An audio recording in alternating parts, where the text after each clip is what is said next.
कृपा निर्विघ्नं कुरु मे देव सर्वकार्येषु सर्वदा. एका बाजूला बसा.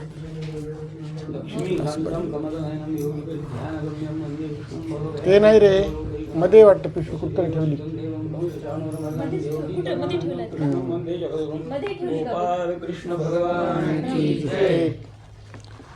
दशम स्कंद उत्तरार्ध. भगवान श्रीकृष्णांचा वसुदेव देवकीच्या ठिकाणी प्रादुर्भावापासून त्यांच्या गोकुळातील बाललीलांपासून दशमस्कंदाचा पूर्वार्ध सुरू होतो आणि कंसोद्धार आणि अक्रूराचे हस्तिनापूरला जाऊन स्थितीची माहिती जाणून घेऊन कृष्णांना ती निवेदन करणे येथपर्यंत संपतो. पुढे दशमस्कंदाचा उत्तरार्ध 50व्या अध्यायापासून 90व्या अध्यायापर्यंत श्रीकृष्णाच्या अनुषंगाने आला आहे. भागवत हे भक्तिशास्त्र आहे.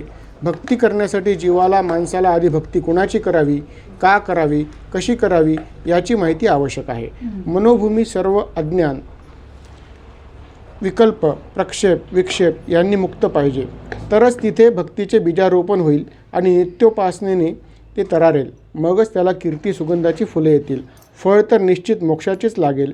म्हणूनच परीक्षितीला श्री शुकदेव या टप्प्याने पुढे नेत आहेत. सृष्ट उत्पत्तीचे ज्ञान, सूर्यवंशाची कर्तव्यनिष्ठा, चंद्रवंशांचे सर्वसमावेशकत्व सांगून भगवंताच्या सर्व व्यापकत्वाचे, सर्व संचारित्वाचे दर्शन घडून त्यांची भक्ती दृढ करायची आहे. एकदा श्रीकृष्ण चरणलीन झाल्यावर जीवाचे कल्याणच होणार. मर्मग्राही, गुणग्राही शिष्य आणि सर्वज्ञ गुरु शुकाचार्यासारखा असल्यावर माणसाला मुक्त होण्यासाठी एक क्षणही पुरे आहे. श्री शुकाचार्य म्हणाले, राजा, अरे तुला 7 दिवस आहेत. भगवंताच्या कृपापात्राला एक क्षणच लागतो. भागवतासारखे महापुराण 7 दिवसांचा ज्ञानयज्ञ हे तर आपल्यासारख्या सामान्य जनांसाठी आहे.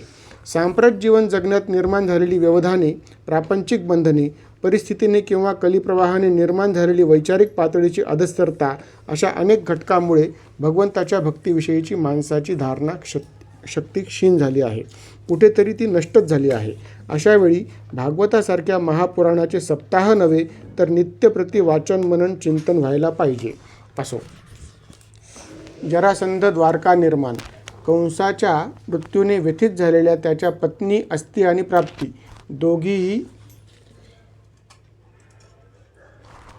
दोघीही त्यांचे वडील मगधराज जरासंध यांच्याकडे गेल्या. त्यांचीही अवस्था पाहून जरासंधाला दुःखही झाले आणि भयंकरही क्रोध झाला. त्याने यादवांना नष्ट करण्याची तयारी सुरू केली. जरासंधाने त्याचे मांडलिक राजे, मित्रराजे, आप्त यांच्या मदतीने एकूण 23 अक्षौहिणी सैन्य जमा केले आणि तो कृष्ण बलरामावर चालून आला. भगवंत आपल्या दिव्य रथावर आरूढ झाले. बलरामही रथारूढ झाले आणि दिव्य अस्त्रशस्त्रांच्या साह्याने त्यांनी सर्व शत्रूंचा संहार केला. रणभूमीवर त्यावेळी अक्षरश रक्तांची नदी वाहू लागली आणि मोडून पडलेल्या रथांचा, दातांचा, पायांचा, मेलेल्या हत्ती घोड्यांचा खच पडला. पराजित झालेला जरासंध मगधात परत गेला. रणांगणातून आणि शत्रू पक्षांकडून मिळालेले सगळे द्रव्य कृष्णांनी उग्रसेनाला दिले. जरासंधाने असे युद्ध अनेक वेळा केले आणि प्रत्येक वेळी पराभूत झाला. 18वी वेळी त्याच्या कालयवन ही म्लेच्छ सैन्य घेऊन आला.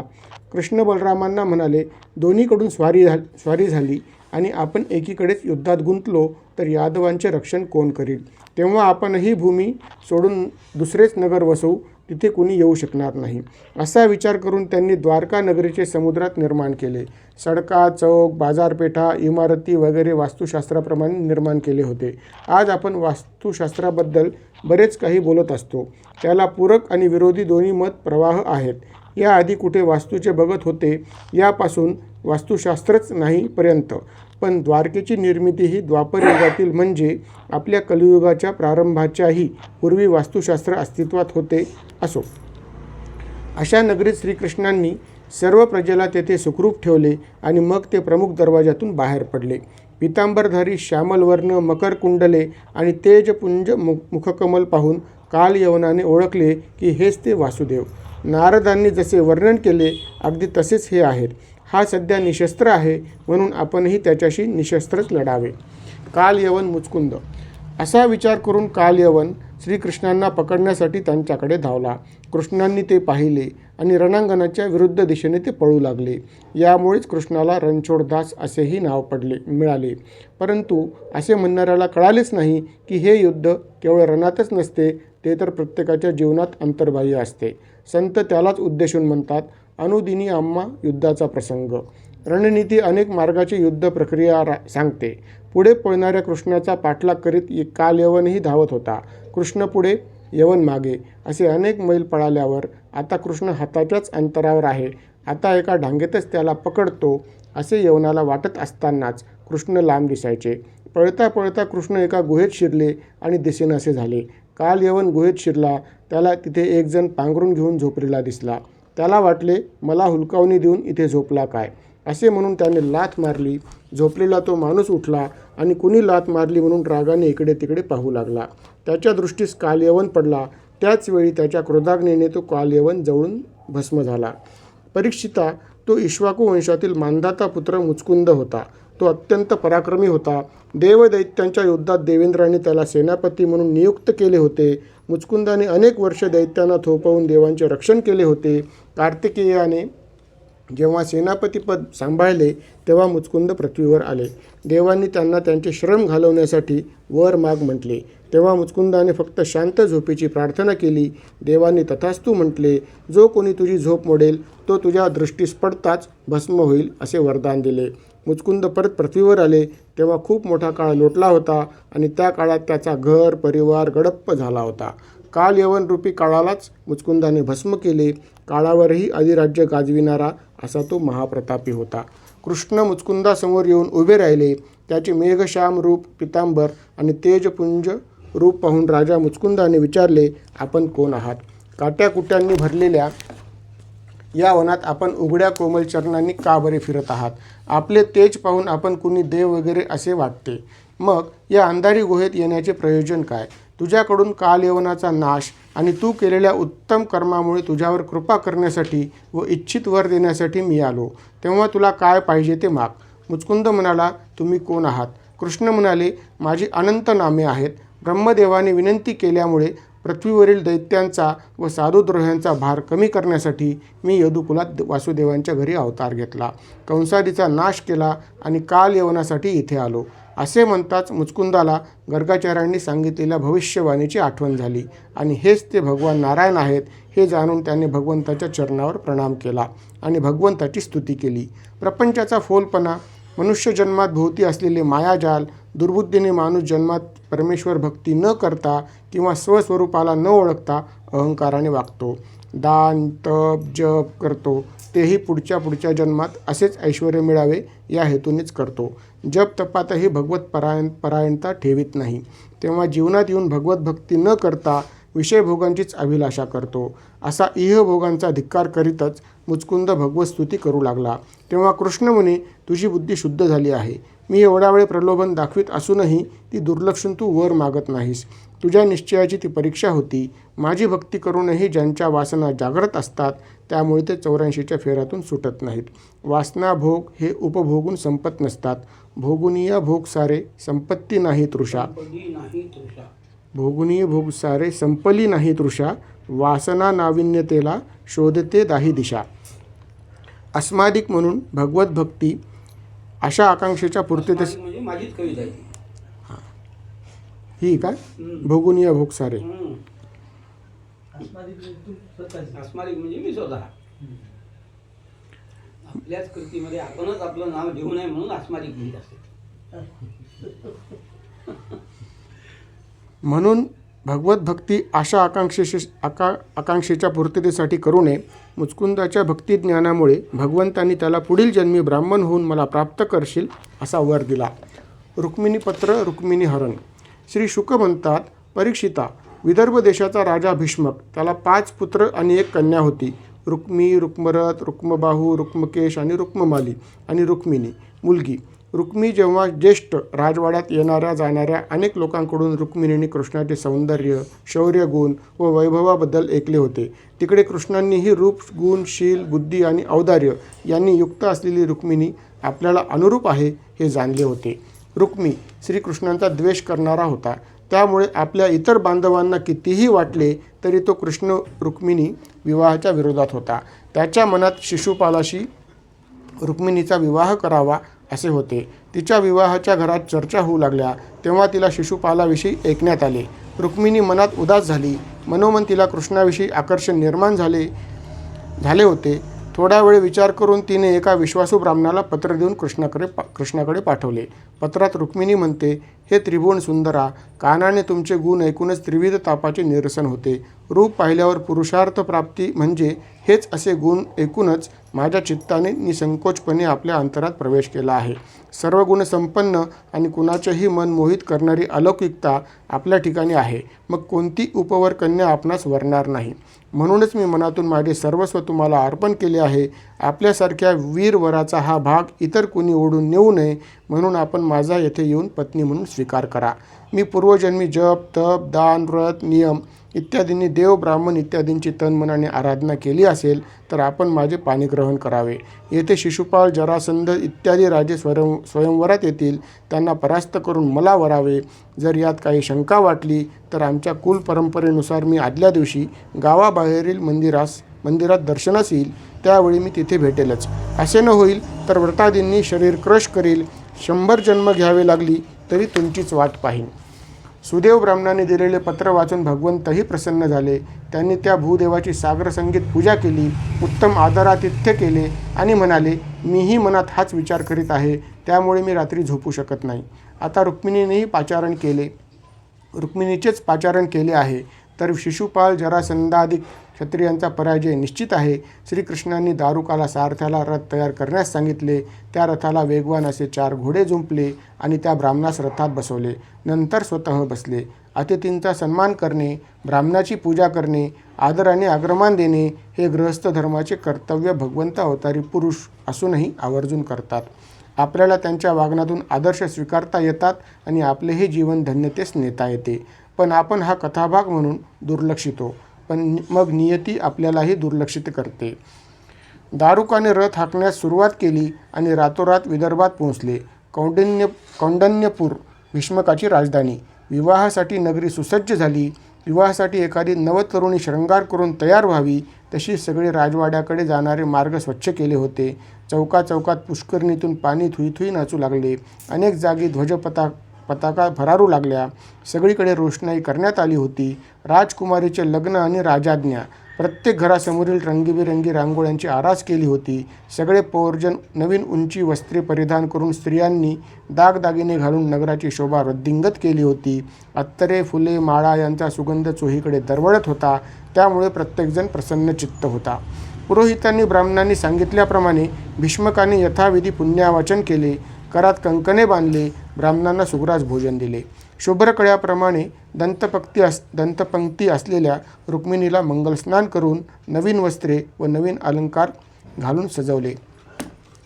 शिशुपाल, शाल्व, दंतवक्त्र, जरासन, पौंड्रक इत्यादी सर्व मित्रराजे आधीच तेथे जमले होते. यांचा बलराम कृष्णांशी विरोध होता. रुक्मीच्या इच्छेप्रमाणे रुक्मिणीचे लग्न शिशुपालाशी व्हावे अशीच त्यांची इच्छा होती. कृष्ण बलराम तिथे आले म्हणजे कृष्ण जर रुक्मिणी हरण करू लागला तर त्यांच्याशी 2 हात करता यावे म्हणून ते आपापले सैन्यही घेऊन आले होते. कृष्णाकडे पाठवलेला ब्राह्मण अजून आला नाही म्हणून रुक्मिणीचे अंतकरण शोकाकुल झाले होते. ती श्रीकृष्णाविषयी चिंतन करू लागली तेव्हा तिचा डावा डोळा, डावा हात, डावी मांडी फडफड करू लागली. तेवढ्यातच तो ब्राह्मण तिच्या कक्षात आला. त्याचा चेहराही प्रसन्न दिसू लागला. या लक्षणावरून कार्यसिद्धी झालीच पाहिजे असे रुक्मिणीला वाटले. रुक्मिणी लक्ष्मीचाच अवतार असल्यामुळे शकुनशास्त्र तिला अवगत नसेल काय. त्या ब्राह्मणाला विचारताच त्याने सांगितले, श्रीकृष्ण येथे पोहोचले आहेत आणि त्यांनी तुम्हाला नेण्याची पूर्वतयारी केली आहे. हे ऐकताच रुक्मिणीने ब्राह्मणाला नमस्कार केला. ती युवराज्ञी आहे. राजा भीष्मकाची लाडकी कन्या आहे. युवराज रुक्मीची आवडती बहीण आहे. शिवाय लक्ष्मीचा अवतार आहे. पण तिच्या मनाला अत्यंत संतोष देणारी वार्ता सांगणाऱ्याला उपहार स्वरूप द्यायला काहीच योग्य दिसले नाही म्हणून नमस्कार केला. स्वतः लक्ष्मीने नतमस्तक होणे म्हणजे ब्राह्मणाला सगळ्या संपत्तीने, ऐश्वर्याने नमस्कार करणे झाले. श्रीकृष्ण आपल्या इथे विवाह समारंभासाठी आलेले पाहून भीष्मकानेही त्यांचा आदर सत्कार केला. त्यांचे मधुपर्क करून उत्तमोत्तम वस्त्रे देऊन यथोचित पूजा केली. रुक्मिणी आपल्या अंतपुरातून देवी दर्शनासाठी बाहेर पडली.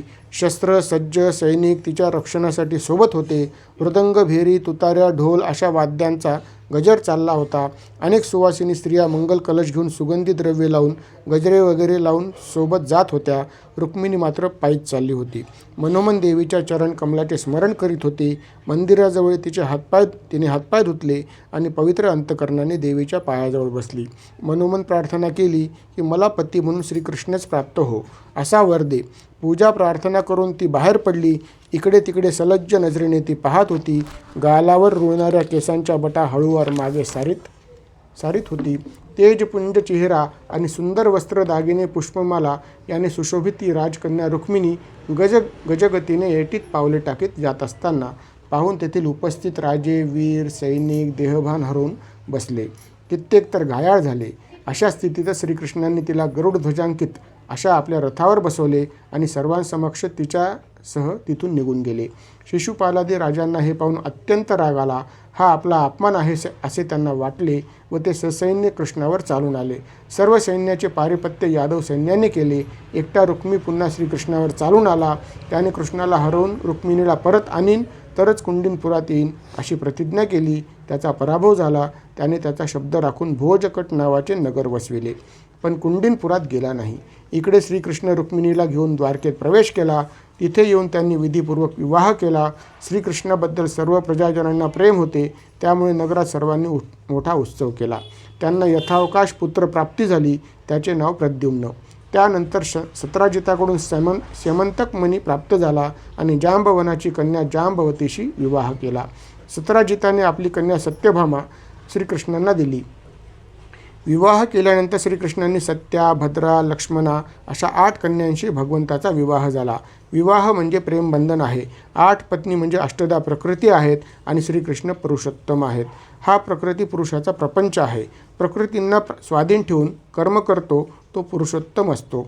कोणत्याही प्रकृतीचे प्राबल्य झाले की ती विकृती होत असते. प्रागत ज्योतिषपुरात भौमासूर नावाच्या दैत्याने हजारो कन्या बंदिवासात टाकल्या होत्या. अत्यंत दुर्गम अशा डोंगरदऱ्या खंदक यांनी परिवेष्टित अशा नगरात तो राहत असे. भगवान श्रीकृष्णांनी त्या डोंगरदऱ्या पार करून खंदके उद्ध्वस्त करून तिथे प्रवेश केला. भौमासुराने अत्यंत निकराने भगवंताशी युद्ध केले आणि भगवंतांनी त्याला मारला. त्या कन्यांना सोडवले. दरम्यान भौमासुराशी युद्ध करून त्याला पराभूत करणे म्हणजेच आपली सुटका होणे असे लक्षात आल्यामुळे प्रत्येकजण कृष्णच आपला पती व्हावा अशी मनोमन प्रार्थना करू लागली. श्रीकृष्णांनी त्या सुंदरींना सुंदर वस्त्रे अलंकार लिहून द्वारकेकडे पाठवले. तेथून इंद्रलोकात जाऊन इंद्राची पूजा स्वीकारली. परत येताना सत्यभामेच्या इच्छेसाठी तेथील पारिजात वृक्ष उपटून आणला आणि तो सत्यभामेच्या बागेत लावला.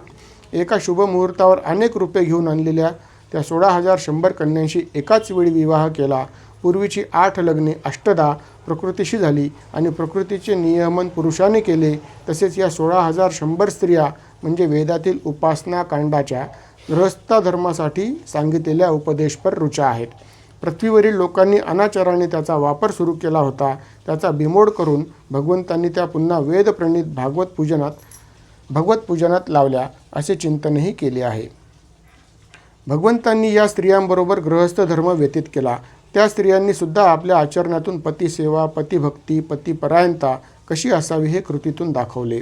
प्रद्युम्न चारुभानू गद सांब इत्यादी यदुवंशीय राजकुमार श्रीकृष्णाचे पुत्र नित्याप्रमाणे उपवनात खेळण्यास गेले होते. त्यांना तहान लागल्यामुळे ते पाण्याचा शोध घेत असताना त्यांना एका कोरड्या विहिरीत मोठा विचित्र प्राणी दिसला. तो महाकाय सरड्यासारखा प्राणी होता. कदाचित आज डायनासोर आणि त्यांच्या प्रजाती उत्पत्तीबद्दल ज्या मोहिमा चालल्या आहेत तोच हा असू शकेल, कारण त्याचे वर्णन करताना भागवतकारांनी तो पर्वताच्या आकाराचा महाकाय असे वर्णन केले आहे. त्या राजपुत्रांनी श्रीकृष्णांना ही वार्ता कथन केली. श्रीकृष्ण हे ऐकून त्या विहिरीपाशी आले. त्यांनी डाव्या हाताने सहजपणे त्याला बाहेर काढले. उत्पत्ती स्थिती प्रलयाचे नियंते भगवान त्यांना अशक्य ते काय. तो प्राणी बाहेर येताच त्याचे रूप पालटले. तो एखाद्या दिव्य पुरुषासारखा भरजरी वस्त्रे आणि अलंकाराने युक्त देहधारी झाला. श्रीकृष्णांनी त्याला विचारले, हे महाभाग, तू कोण आहेस आणि तुझी अशी अवस्था का झाली? तेव्हा तो म्हणाला, हे प्रभो, मी नगराजा आहे. इक्ष्वाकू वंशात त्यांचा पुत्र होतो. राजा असताना मी अपरिमित गायी दान केल्या. ब्राह्मणांना वस्त्रे जमीन गायी सोने वगैरे दान केले. एकदा एक चुकलेली गाय एका ब्राह्मणाने माझ्या गोधनात मिसळली. मला याची कल्पनाच नव्हती. असंख्य असे गोधन माझ्याकडे असल्यामुळे एखाद्या गायीबद्दल मला विशेषत्वाने काही माहिती असणे शक्यही नव्हते आणि आवश्यकही नव्हते. मी ती दुसऱ्या ब्राह्मणाला दान दिली. तो ब्राह्मण त्या गायीला घेऊन जात असता पहिला मूळ ब्राह्मण तिथे आला. तो त्या गायीवर आपला अधिकार सांगू लागला. दोघात वाद झाला. मी दोघांनाही समजावण्याचा प्रयत्न केला. त्या गायीच्या बदल्यात 1,00,000 गायी देण्याचेही अभिवचन दिले, पण ते दोघेही दानावरचा अधिकार सोडण्यास तयार झाले नाहीत व तसेच ते निघून गेले. दान दिलेले परत घेणे, तेच पुन्हा दान देणे, यातून निर्माण होणाऱ्या पातकाचे मला ज्ञान होते. म्हणून मी त्यांची परोपरीने करुणा भाकली, पण उपयोग झाला नाही. माझे प्रारब्ध आडवे आले. असो. यथावकाश मी आयुष्य संपल्यावर यमपुरात गेलो. तेथे यमराजांनी मला विचारले, राजा, तू तुझ्या पुण्याचे फळ आधी भोगशील की पापाचे? याचा अर्थ अधिक पुण्य केल्याने त्यातून पाप वजा होत नाही. कोणतेही कमी असो, कोणतेही जास्त असो, ते वेगवेगळेच भोगावे लागते. भ्रष्टाचार करून मंदिरे बांधली तरी भ्रष्टाचार माफ होत नाही. गुरूंची निंदा करून जन्मभर पाय धुतले तरी डाग जात नाहीत. तेव्हा पाप करूच नाही. श्रीकृष्ण म्हणाले, अत्यंत तेजस्वी लोकसुद्धा ब्राह्मणाचे धन हिरावून घेऊन पचवू शकत नाहीत. एक वेळ हलाहल विषही उपायांनी उतरवता येईल, पण ब्राह्मणांचे हिसकावलेले धन त्याहून भयंकर विष आहे. ते घेणाऱ्यालाच नव्हे तर संपूर्ण कुलाचा नाश करते. जाणून अथवा अजाणता, सांगून अथवा संमतीशिवाय ब्राह्मणाच्या धनाचा उपभोग घेतला तर त्याच्या 7 पिढ्या नष्ट होतात. एका गायीच्या अपहरणाचा परिणाम म्हणून लक्षावधी गायींचे दान करणारा नगराजा किती खोल खड्ड्यात पडला, हे त्याचे अधपतनच नव्हे काय. या कलियुगात मात्र हे परिणाम याची देही याची डोळा बघायला मिळतात. तेव्हा कृष्णाला नगराजाने प्रदक्षिणा केली आणि श्रेष्ठ लोकात गमन केले. तेव्हा आप्तांनो, ब्राह्मणांनी जरी अपराध केला तरी सुद्धा त्यांचा द्वेष करू नका. त्याच्या वाईट वागण्याचेही प्रत्युत्तर करू नका. असा उपदेश श्रीकृष्ण भगवान आपल्या महालातून निघून गेले. उपदेश करून नंद गोप व्रजवासींची प्रकर्षाने आठवण होऊ लागली. म्हणून बलरामांनी व्रजात जाण्याचा निर्णय घेतला आणि ते रथारूढ होऊन व्रजात आले. तिथे सर्व आप्त, स्वकीय, गोप गोपी यांच्याशी प्रेमाचा वार्तालाप केला. यमुनेच्या काठावर चंद्राच्या शीतल चांदण्यात गोपींबरोबर सुखसंवाद केले. वरुणाची कन्या वारुणी तेथे वाहत आली. तिच्या धुंद सुगंधाने सर्वजण धुंद झाले. अशा स्थितीत यमुना विहार करावा म्हणून बलरामांनी यमुनेला पाचारण केले. धुंद अवस्थेचा निषेध म्हणून यमुना आली नाही. तेव्हा बलरामांनी नांगराने तिला ओढले. यमुना कर्षण केले. यमुनेला आपल्या कृतीचा पश्चाताप झाला. यमुनेने रामांची क्षमा मागितली आणि त्यांच्या नांगराच्या फाळाने ओढलेल्या मार्गानेच ती वाहत आहे. नंतर श्रीकृष्णांनी करुष नरेश पौंड्रकाचा उद्धार केला. तो स्वतःच कृष्ण आहे असे समजून वागत असे व सर्व मान सन्मान मिळवित असे. त्यांच्या खोटेपणाचा अंत केला. असाच काशी व द्विविदाचा सुद्धा उद्धार केला. सांब विवाह. कुरुवंशातील दुर्योधनाची कन्या लक्ष्मणा हिला जांबवतीचा पुत्र सांब याने पळवली, अर्थात स्वयंवरातून. पण दुर्योधन क्रोधाविष्ट झाला. त्याने आपल्यासोबत कर्ण, भूरिश्रवा वगैरे योद्धे घेऊन कृष्णपुत्र सांबाला पकडण्यासाठी निघाले. रस्त्यात त्यांनी सांबाला अडवले व युद्ध सुरू केले. एकटाच सांब आणि 6 कौरववीर अशी लढाई सुरू झाली. सांबाने एकाच वेळी 6 बाण सोडून त्यांना जर्जर केले, पण त्या कौरववीरांनी एकाच वेळी त्यांच्यावर बाणांचा वर्षाव करून सांबाला रथातून खाली पाडले. नंतर त्याला रथात बांधून कन्या लक्ष्मणेसह ते हस्तिनापुरात परत आले. नारदांनी हे वृत्त यादवांना सांगितले. उग्रसेन महाराजांनी त्यांना आज्ञा केली, कौरवांवर चालून जा. बलरामांनी त्यांना शांत केले आणि स्वतः काही ज्येष्ठ मंडळी घेऊन ते हस्तिनापुरास आले. बाहेर एका उपवनात थांबून त्यांनी ब्राह्मणाकरवी निरोप पाठवला. हे ऐकून कौरव बलरामाच्या स्वागतासाठी गेले. तिथे बलरामांनी सांगितले, तुम्ही अनेकांनी अधर्माने एकट्या आणि धर्मशील सांबाला पकडले. आपापसात युद्ध नको म्हणून तुम्ही त्यांना सोडा. उन्मत्त कौरव म्हणाले, अरे, आमच्याच आधाराने तुम्ही जगत आहात, तेव्हा पायातले वाहने सिंहासनाची हाव धरू नये. हे ऐकून बलराम रागाने लालबुंद झाले.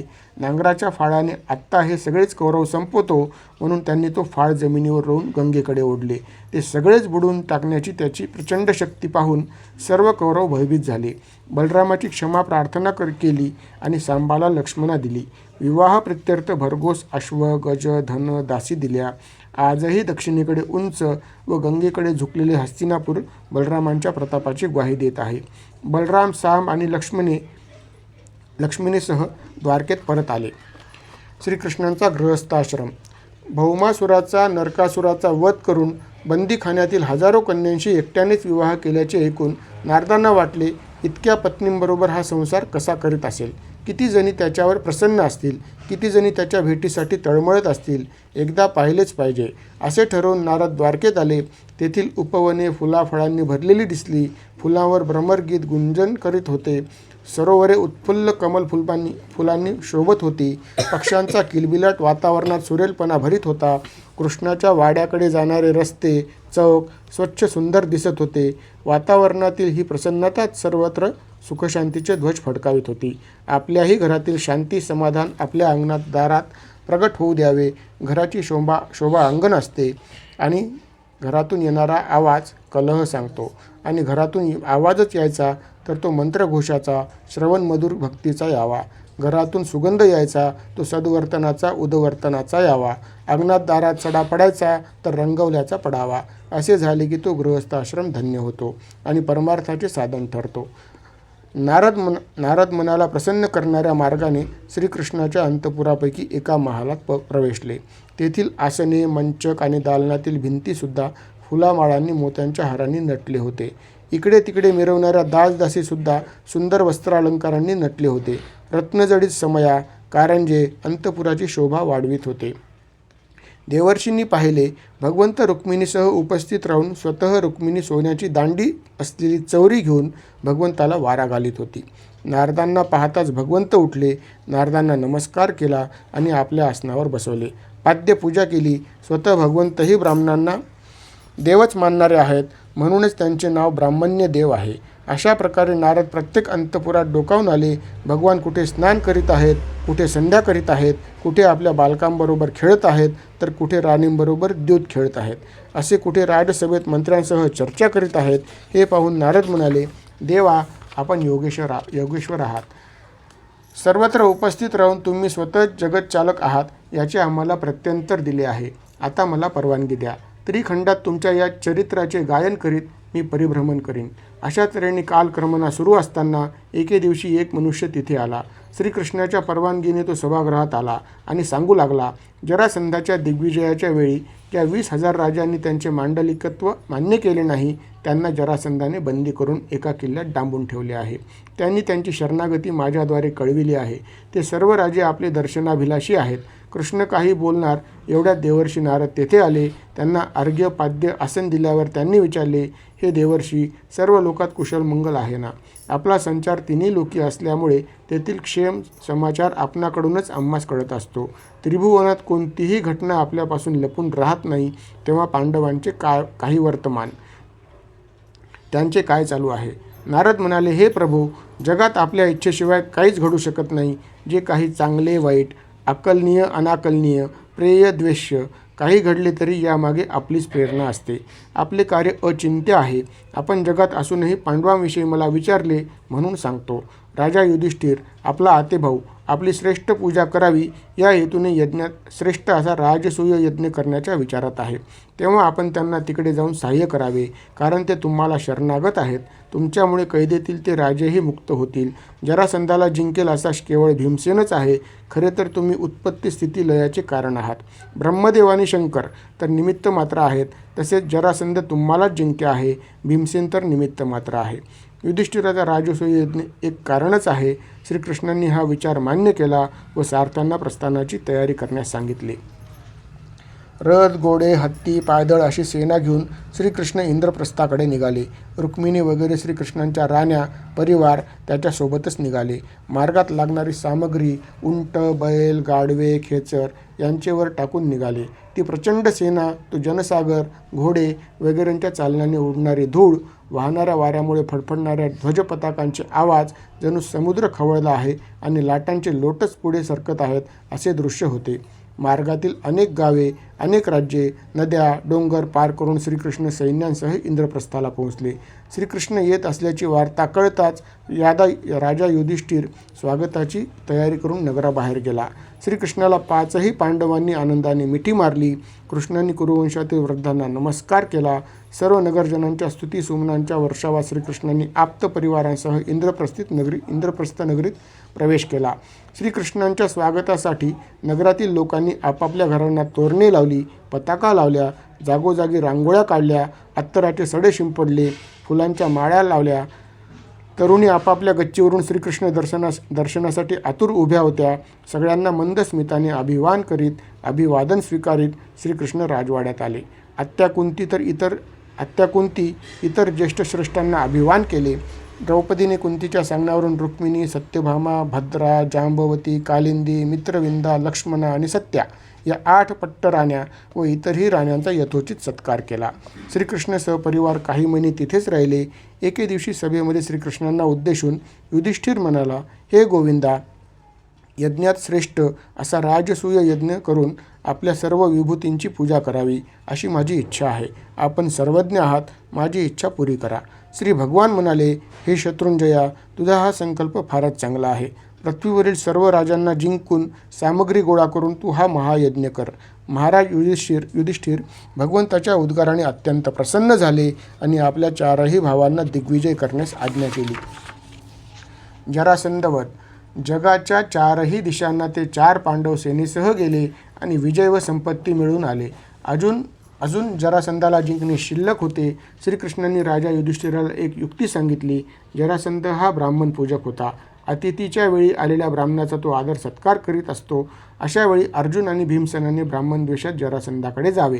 द्वंद्व युद्धाचे आव्हान द्यावे, म्हणजे कार्यसिद्धी होईल. कृष्णाचा सल्ला दुर्लक्षण्यासारखा नसतोच. झाले. भीमार्जुन कृष्णासह गिरिव्रजाला जरासंधाकडे गेले. म्हणाले, राजा, आम्ही तिघेही अतिथी म्हणून आपल्याकडे आलो आहोत.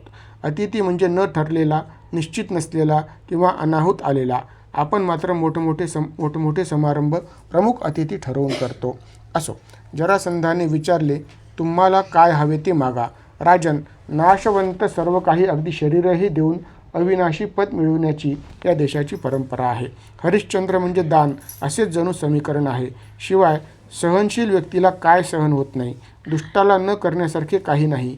उदारांना काय देणे शक्य नाही. आणि समदर्शीला परका कोण आहे. त्या अतिथींचे ते बोलणे, वागणे, हातावरील धनुष्यबाणाचे पडलेले ते रण पाहून हे ब्राह्मण नाहीत, पण यांना पूर्वी कुठेतरी पाहिले तो आठवू लागला. पण आठवत नव्हते. ठीक आहे, आता मागाल ते देतो म्हटले आहे तर तसेच होईल. कारण भगवंतांनी अनेक अवतारात वेश पालटून कित्येकांना उद्धरले. माझी परीक्षेची वेळ असेल किंवा उद्धाराची वेळ आली असेल, असा विचार करून तो दाना सिद्ध झाला. म्हणाला, मागा. श्रीकृष्ण म्हणाले, राजा, आम्हाला अन्न वस्त्रादिकांची आवश्यकता नाही. आम्ही क्षत्रिय आहोत आणि आपल्याशी युद्धाची अपेक्षा घेऊन आलो आहोत. मी या दोघांचा मामे भाऊ व तुझा शत्रू कृष्ण आहे. जरासंध म्हणाला, अरे तू तर मला भिवून समुद्रात लपलास, त्यामुळे तुझ्याशी मी लढणार नाही. अर्जुन माझ्यापेक्षा लहान आहे म्हणून लढणार नाही. हा भीमसेन माझ्या बरोबरीचा वाटतो, याच्याशी मी लढीन. जरासंध आणि भीमसेन यांचे द्वंद्व ठरले. जरासंधाने आपली गदा घेतली, भीमसेनाला दुसरी गदा दिली आणि गदायुद्ध सुरू झाले. दोघेही प्रचंड बलवान होते. त्यामुळे सपाट मैदानावर 2 महाकाय हत्ती एकमेकाशी टकराव करीत आहेत असे वाटू लागले. गदेला गदा प्रहार झाला की वीज चमकत असे, जणू गदेच्या टिकऱ्या पडत आहेत.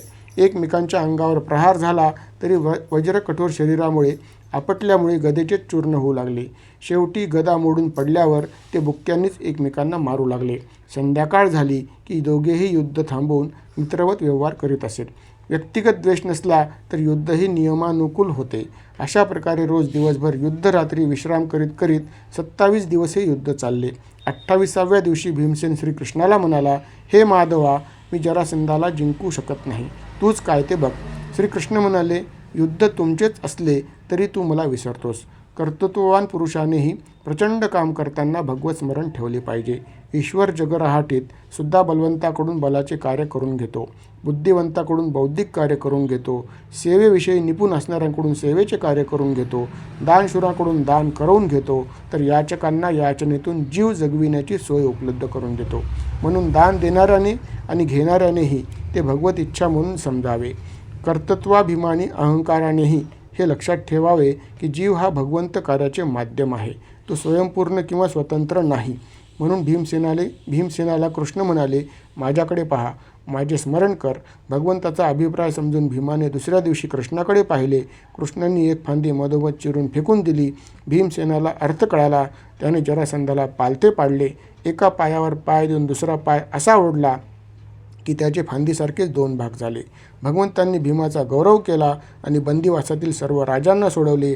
त्यांना वस्त्रे आभूषणे देऊन भगवत भक्तीचे व अहंकाररहित वागण्याचे आशीर्वाद दिले. अग्रपूजा शिशुपाल वध. आता जरासंध वधानंतर पृथ्वीवर युधिष्ठिर अजय झाला. त्यामुळे भगवंताच्या अनुज्ञेने राजसूय यज्ञाची सामग्री जमवण्यास प्रारंभ केला. व्यास, भरद्वाज, विश्वामित्र, पराशर, गर्ग आदी विद्वान तपस्वी ब्राह्मणांना ऋत्विज म्हणून नेमले.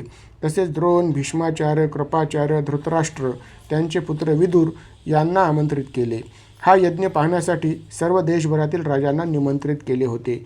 यज्ञभूमी सोन्याच्या नांगराने सपाट केली. ब्राह्मणांनी राजा युधिष्ठिराला विधीपूर्वक यज्ञ दीक्षा दिली. यज्ञात कोणत्या तरी सर्वश्रेष्ठ सदस्याची अग्रपूजा करावयाची असते. होम हवनासहितच नव्हे तर ज्ञानयज्ञ, जपयज्ञ असला तरी उपस्थितामधील ज्येष्ठ श्रेष्ठ विद्वान तपस्वी समाजाग्रणी व्यक्तींचा मान सन्मान केलाच पाहिजे. आजकाल लोकांना याचा विसर पडला किंवा असे समारंभही फारसे होत नाहीत.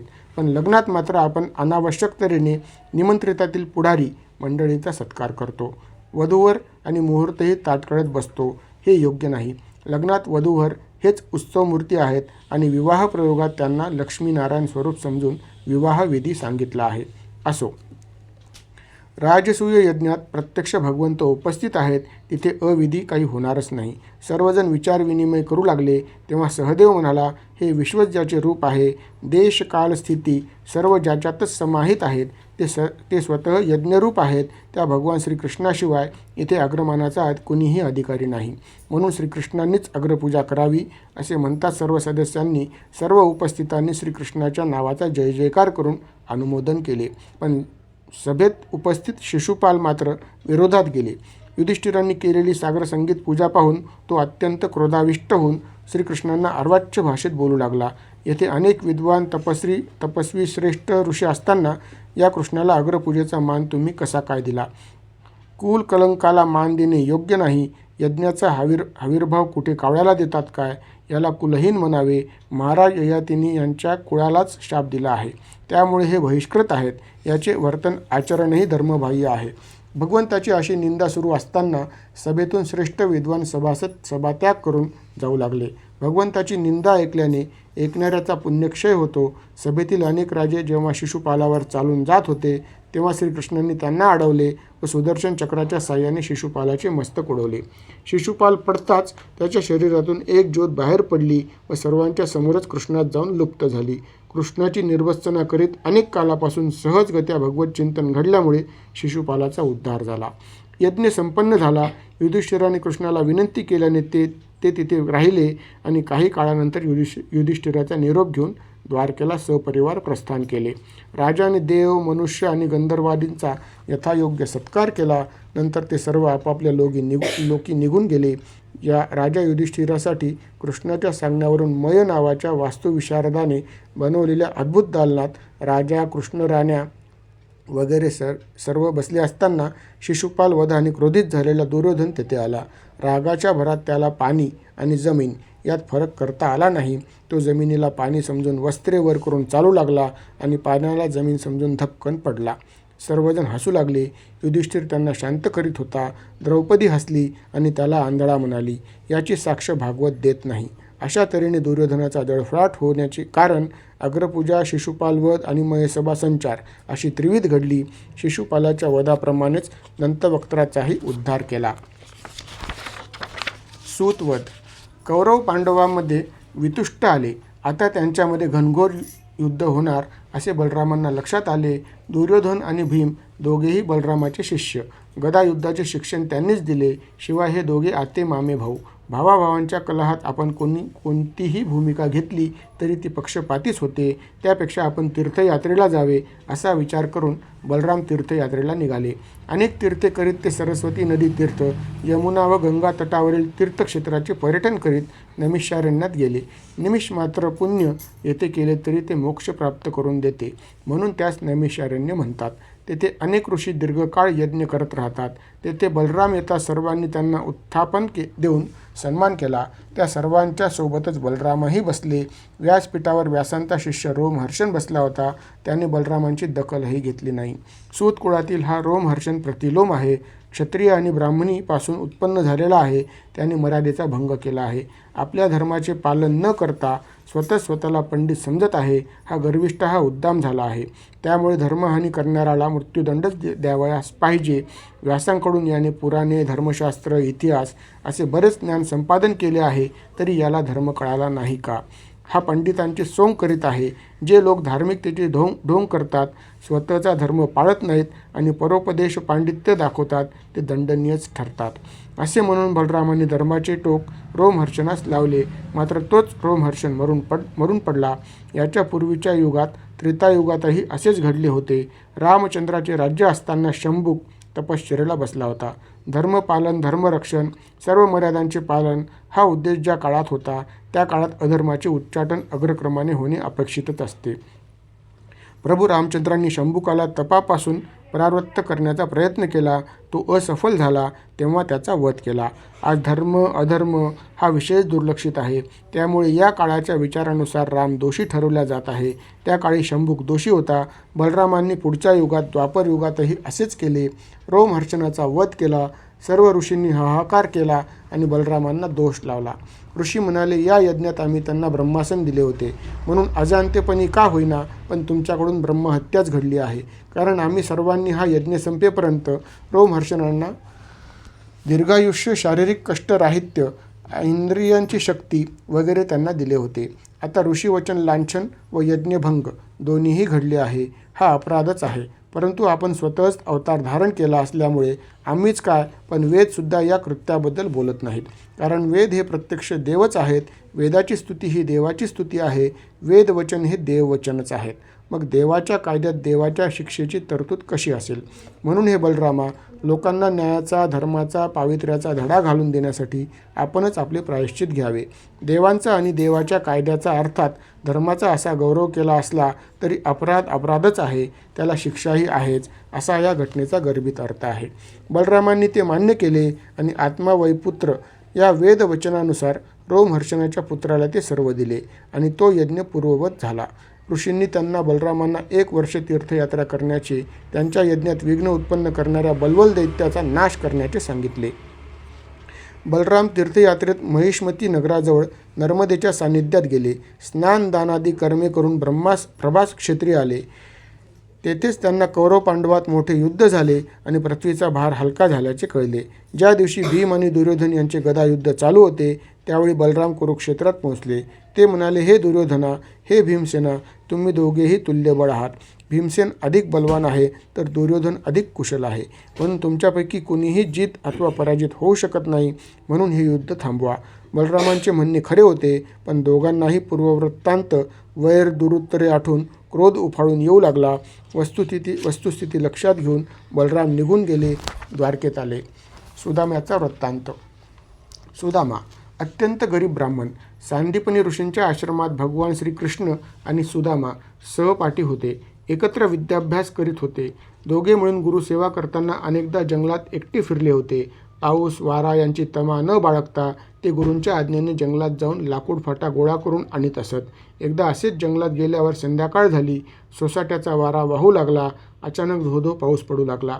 अंधारामुळे आणि चोहीकडे झालेल्या पावसामुळे त्यांना मार्गच सापडत नव्हता. ते तसेच दोघे एकमेकांचे हात धरून वृक्षाच्या आश्रयाने थांबले. कशीबशी रात्र काढली. सकाळीच गुरुदेव त्यांना शोधित तेथे आले. गुरूंना पाहताच त्या दोघांनी वंदन केले. गुरु म्हणाले, या जगात सर्वांना आपले शरीर प्राण अत्यंत प्रिय असतात. गुरूंसाठी कोणी धनसंपत्ती देईल, पण शरीर प्राण रक्षणास त्याहूनही अधिक महत्त्व देतात. तुम्ही मात्र हे शरीर प्राणही पर्वा न करता गुरु सेवार्थ लावले हे उत्तम शिष्यांचे लक्षण आहे. गुरूंच्या सेवेसाठी जो सर्वस्व पणाला लावतो तोच खरा कर्तव्याभिमुख शिष्य असतो. गुरूंच्या रणातून मुक्त होण्यासाठी शरीराच्या पतनापर्यंत गुरुसेवेत तत्पर असावे. त्याला या आणि परलोकातही त्याचे उत्तम फळ प्राप्त होते. गुरूंच्या समवेत श्रीकृष्ण आणि सुदामा आश्रमात आले. विद्याभ्यास संपल्यानंतर सुदामाने गृहस्थ धर्म स्वीकारला. दारिद्र्याने पिसला असतानाही त्याने भगवत भक्ती कधी सोडली नाही.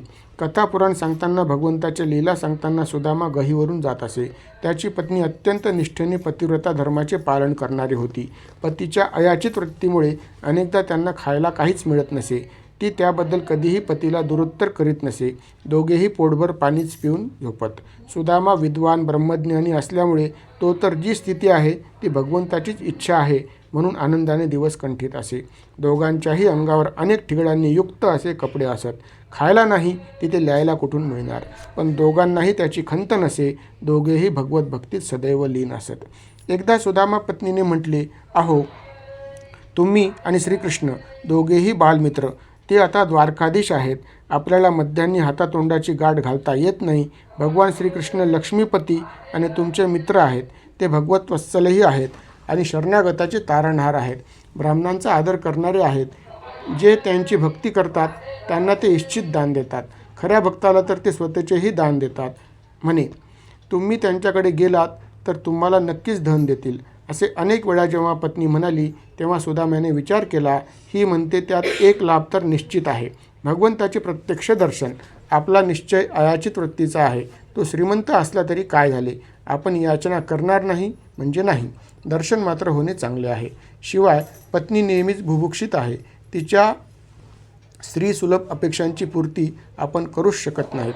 पण भगवत दर्शनाला जा म्हणते ही इच्छा काही लौकिक नाही, उदात्त आहे. ही इच्छा पूर्ण करायला हरकत काय आहे.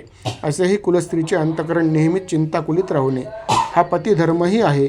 असा विचार करून सुदामाने कृष्णाकडे जाण्याचा निश्चय केला आणि पत्नीला सांगितले, ठीक आहे, मी द्वारकेला माझ्या परम मित्राला भेटण्यास जातो. तिथे गेल्यावर त्यांना द्यावयास काहीतरी दे. ब्राह्मणाकडे, राजाकडे, देवाकडे आणि गुरूंकडे रिकाम्या हाताने जाऊ नये असे शास्त्र सांगते. म्हणून घरात जे असेल ते दे. ती माऊली चिंतेत पडली. घरात काहीच नव्हते. तरीही ती शेजारच्या घरी गेली आणि वृत्तांत सांगितला. म्हणाली, काहीतरी देवाला देण्यापुरतेच द्या. शेजारणीने 4 मुठी पोहे दिले. पोटात अन्नाचा कण नसतानाही तिने सर्व पोहे कपड्यात बांधून सुदामाकडे दिले. हा प्रामाणिकपणाही वंदनीय आहे. 2-2 घास दोघांनीही खाल्ले असते तर कृष्णाला कमी पडले नसते. पण धर्मधैर्य कसल्याही परिस्थितीला शरण जात नाही. मजल दर मजल करीत सुदामा द्वारकेत पोहोचला. श्रीकृष्णांच्या राण्यांचे प्रासाद होते. तेथे एक प्रासाद विशेषच सुशोभित होता. त्या प्रासादात सुदामाने प्रवेश केला. त्याने पाहिले की रुक्मिणी आणि श्रीकृष्ण एका मंचावर बसले आहेत आणि काही गोष्टी करीत आहेत. ब्राह्मणाला पाहताच भगवंत उठले आणि धावतच येऊन त्यांनी सुदामाला मिठी मारली. एक लक्ष्मीपती, एक भिक्षापती एकमेकाला घट्ट बिलगले. मानाने, मनाने, देहाने एकरूप झाल्यावर सुदाम्याचे दैन्य कसे राहील. भगवंताला भक्तिप्रिय आहे. भक्तांचे ते सेवकही आहेत. पण अहंकार मात्र देवाला आवडत नाही, सहनही होत नाही. भक्तासाठी स्वतःच्या प्रतिज्ञा मोडताना किंचितही विचार न करणारे यदुवर अत्यंत कृपाळू आहेत. सुदामा भगवंताकडे आला तो पत्नीच्या इच्छेसाठी. मी श्रीकृष्णालाही याचना करणार नाही हा त्याचा सूक्ष्म अहंकारच होता. कोणताही नियम व्रत स्वीकारला तर त्याची परिणती भगवत प्राप्ती असावी. भगवंताच्या समोर प्राप्तीनंतर त्याची प्रतिष्ठा नाही. धर्मराजाने खरेच बोलण्याचा निर्णय केला. तो उत्तम पाळला म्हणून त्याचा रथ भूमिस्पर्श न चालत होता. अश्वत्थामा वधाची वार्ता सांगण्यास जेव्हा कृष्णांनी आदेश दिला तेव्हा त्याला आपल्या सत्यत्वाची चाड वाटली. सत्यच ईश्वर आहे हे तो त्याच्या व्रताच्या अहंकाराने विसरला. भगवान म्हणतात त्यापेक्षा सत्य काहीच असू शकत नाही. त्याने नरोवा कुंजरोवा म्हटल्याबरोबर त्याचा रथ खाली टेकला. कृष्णावर अविश्वास केल्याचे ते फळ आहे. सुदाम्यानेही तेच केले. कृष्णापेक्षा अयचित व्रताला महत्त्व दिले. तिन्ही त्रिभुवनाचे स्वामी असलेले भगवान त्यांना सुदाम्याचे दैन्य कळत नसेल काय. तो त्यांचा अत्यंत प्रिय मित्र होता. त्याला स्वतःचे कृपापात्र करून ऐश्वर्य संपन्न करण्यात त्याचा अहंकार, अयाचित वृत्तीची अतिरेकी तत्वनिष्ठता आड येत होती. शिवाय फाटक्या वस्त्रात आणलेले ते कश्चित पोहे देण्याला लाज वाटत होती. भगवंत जगद्गुरू आहेत आणि गुरुसमोर लज्जाही असू नये. निर्लज्जो गुरु सन्निधो असे वचन आहे. अंती सुदामा आपल्या भेटीला इथपर्यंत पायपीट करीत आला, आपल्यापर्यंत आला. यामुळेच त्याचा सूक्ष्म अहंकार संपला. पत्नीच्या इच्छेसाठी सुदामा आला. तो स्वतः ब्रह्मज्ञानी आहे. दुःख, दारिद्र्य, सुख, ऐश्वर्य दोन्हीही भगवत स्वरूपच आहेत. म्हणून सुदामाला काही मागण्याची गरज नव्हती आणि असल्या नसल्याचीही खंतही नव्हती. हे जाणून भगवंतांनी सुदाम्याकडून घेतलेल्या पोह्याच्या एक एक दाण्यासाठी शतकोटींचे ऐश्वर्य दिले. संतांनी म्हटलेच आहे, घेशी तेव्हा देशी ऐसा उदार तू ऋषिकेशी. भगवंतांनी ते पोहे अत्यंत आवडीने खाल्ले. ते पाहून रुक्मिणी म्हणाली, हे महाराज, एखाद्याला इहलोकातसुद्धा संतुष्ट करावयाचे असल्यास आपल्याला हे पोहेही पुरतात. इथे भगवंतांनी पोहे माझे फार आवडीचे आहेत असे म्हटले असले तरी पत्र पुष्पनेही ते प्रसन्न होतात असे त्यांनी सांगितले आहे. अर्थ इतकाच आहे की तुम्ही आधी द्या, समर्पणाची भावना ठेवा, तो तर देण्यासाठीच बसला आहे. सुदामा त्या दिवशी द्वारकेतच मुक्कामी होता. श्रीकृष्णांनी त्यांचे मित्र म्हणून, अतिथी म्हणून, ब्राह्मण म्हणून यथोचित पूजन, अर्चन, भोजन, विश्राम आदी सोयी जातीने लक्ष ठेवून केल्या. मागे नारदांनी श्रीकृष्णाची गारस्ती पाहायचे ठरवले. त्यावेळी त्यांनाही दिसले की कृष्ण राजे असले तरी गृहस्थ धर्माचे योग्य पालन करणारे आहेत. स्वतः देवाचा अवतार असले तरी नित्य स्नान संध्यादी कर्मे आवर्जून करत होते. राजकार्यही करीत होते आणि मुलाबाळांसह पत्न्यांबरोबर हसत खेळतही होते. त्यांच्या चरितार्थ आणि चारित्र्यार्थ एक साथच होता. आता चळवळीच्या नावाखाली एक परिवार कर्म ही पूजा आहे, कर्मकांडात अडकू नका असा प्रचार घरोघरी टोळक्याने करीत असते. ज्या कृष्णाच्या चरित्रातून त्यांचा हा सांगण्याचा प्रयत्न आहे ते स्वतः श्रीकृष्णसुद्धा कर्म आणि पूजा यात गल्लत करीत नव्हते. त्यांना कदाचित असे म्हणावयाचे होते की कर्मही सुद्धा पूजाच आहे. चळवळवाल्यांनी कर्मही चा अर्थ कर्मही कर्मच फक्त असा केला असावा, पण त्यामुळे कर्मकांड विरोधकांचे भले झाले आणि कर्मकांडांचा उपहास असो. भगवंतांनी सुदाम्याला निरोप दिला. घरी परतल्यावर सुदाम्याला आपली नगरी, घर वगैरे ऐश्वर्यमंडित झालेले दिसले. नंतर श्रीकृष्ण बलरामांची व्रजातील गोपगोपींशी भेट झाली. आठवणींचे बंध फुटले. तेव्हा श्रीकृष्णांनी त्यांना अध्यात्म ज्ञान दिले आणि शोकमुक्त केले. देवकीची भेट झाल्यावर देवकीने माझे गेलेले 6 पुत्र पाहण्याची इच्छा आहे असे सांगितले. भगवंतांनी तिची इच्छा पूर्ण केली. श्रुतदेव ब्राह्मणाच्या घरी जाऊन भगवंतांनी त्याला उपदेश केला. देव, तीर्थ, पुण्यक्षेत्र, पवित्र स्थान यांच्या योगाने मनुष्य दर्शन, पूजन वगैरे द्वारा हळूहळू पवित्र होतो. त्यात सातत्य आणि कालसापेक्षता आहे. तेव्हा गुरुपूजन हे मत्स्वरूप पूजन आहे. त्याने तुझे परम कल्याण होईल. श्रुतदेवांनी मान्य केले. भगवंत काही दिवस राहून परत गेले. वेदस्तुती. परीक्षित आता शांत आणि गंभीर झाला आहे. त्याला आता ब्रह्मभावस्पर्श झाला आहे. म्हणून तो विचारतो, हे भगवन, सत्व, रज, तम हे तिन्ही गुण ज्यात नाहीत आणि ज्याचे वर्णन वाणीने मनानेही करता येत नाही असे असताना श्रुती म्हणजे वेद ब्रह्माचे वर्णन कसे करतात? परमेश्वराने जीवाला, मनुष्याला 4 पुरुषार्थाचे साधन आणि ते आकळण्यासाठी बुद्धी, मन, इंद्रिये आदी प्रदान केले. उपनिषदातून आलेल्या या ज्ञानाच्या द्वारेच तुझ्या पूर्वजांनी आत्मकल्याण करून घेतले. ब्रह्मदेवाचे मानसपुत्र सनक, सनंदन, सनातन आणि सनतकुमार एकदा चर्चा करीत होते. सनंदनला बाकीच्या तिघांनी यावर बोलण्यास सांगितले. सनंदन म्हणाले, राजकार्याविषयी जागरूक आणि सक्षम असलेला राजा पहाटे पहाटे झोपीत असताना ज्याप्रमाणे त्याचे भाट स्तुतिपाठक त्याच्या शौर्याचे गान करून त्याला जागे करतात, त्याचप्रमाणे संपूर्ण सृष्टीच्या प्रलय कालानंतर निद्रिस्त झालेल्या ब्रह्मास श्रुतिवचने जागे करतात. अर्थात वेद हे ब्रह्माची स्तुतीच करतात. जीव हा मूळचा आनंदमय आहे, कारण तो अंशी आहे आणि अंश हा आनंदच आहे. त्यावर तुम्ही मायेचे अवगुंठन घातले, त्याला गुणमय केले, त्याच्या शक्तीचा त्यामुळे त्याला विसर पडला आहे. त्याला मूळ स्वरूपाचे ज्ञान द्या. जसे घट हा मातीच्या आकारातून मुक्त झाला की मातीरूपच होतो, त्याला मातीच म्हणतात. तसे जीवांना प्राप्त असलेले इंद्रियादी सर्व काही आपल्यात विलीन होते, त्यावेळीही केवळ आपणच शिल्लक असता. म्हणूनच मंत्रद्रष्टे ऋषी व वेदमंत्र हे विश्व व ब्रह्म हे एकच आहेत असे मानतात. ऋषींनी स्थूलपणे मणिपूर चक्रात असणाऱ्या ब्रह्मतत्वाची उपासना सांगितली आहे. सुषुम्ना नाडीच्या माध्यमातून केलेली उपासना थेट ब्रह्मरंध्राशी जोडली आहे.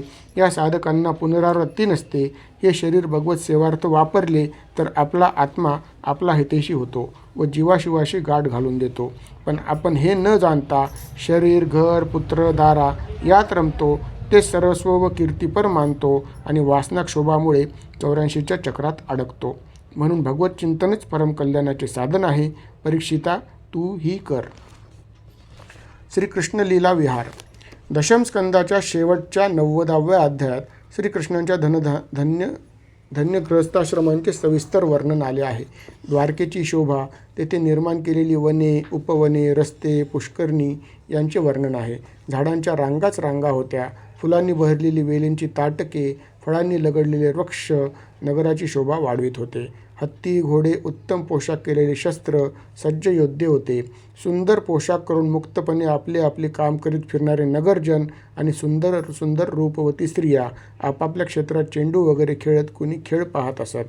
असे सर्वत्र सुख समाधानाने वातावरण पसरलेले असे.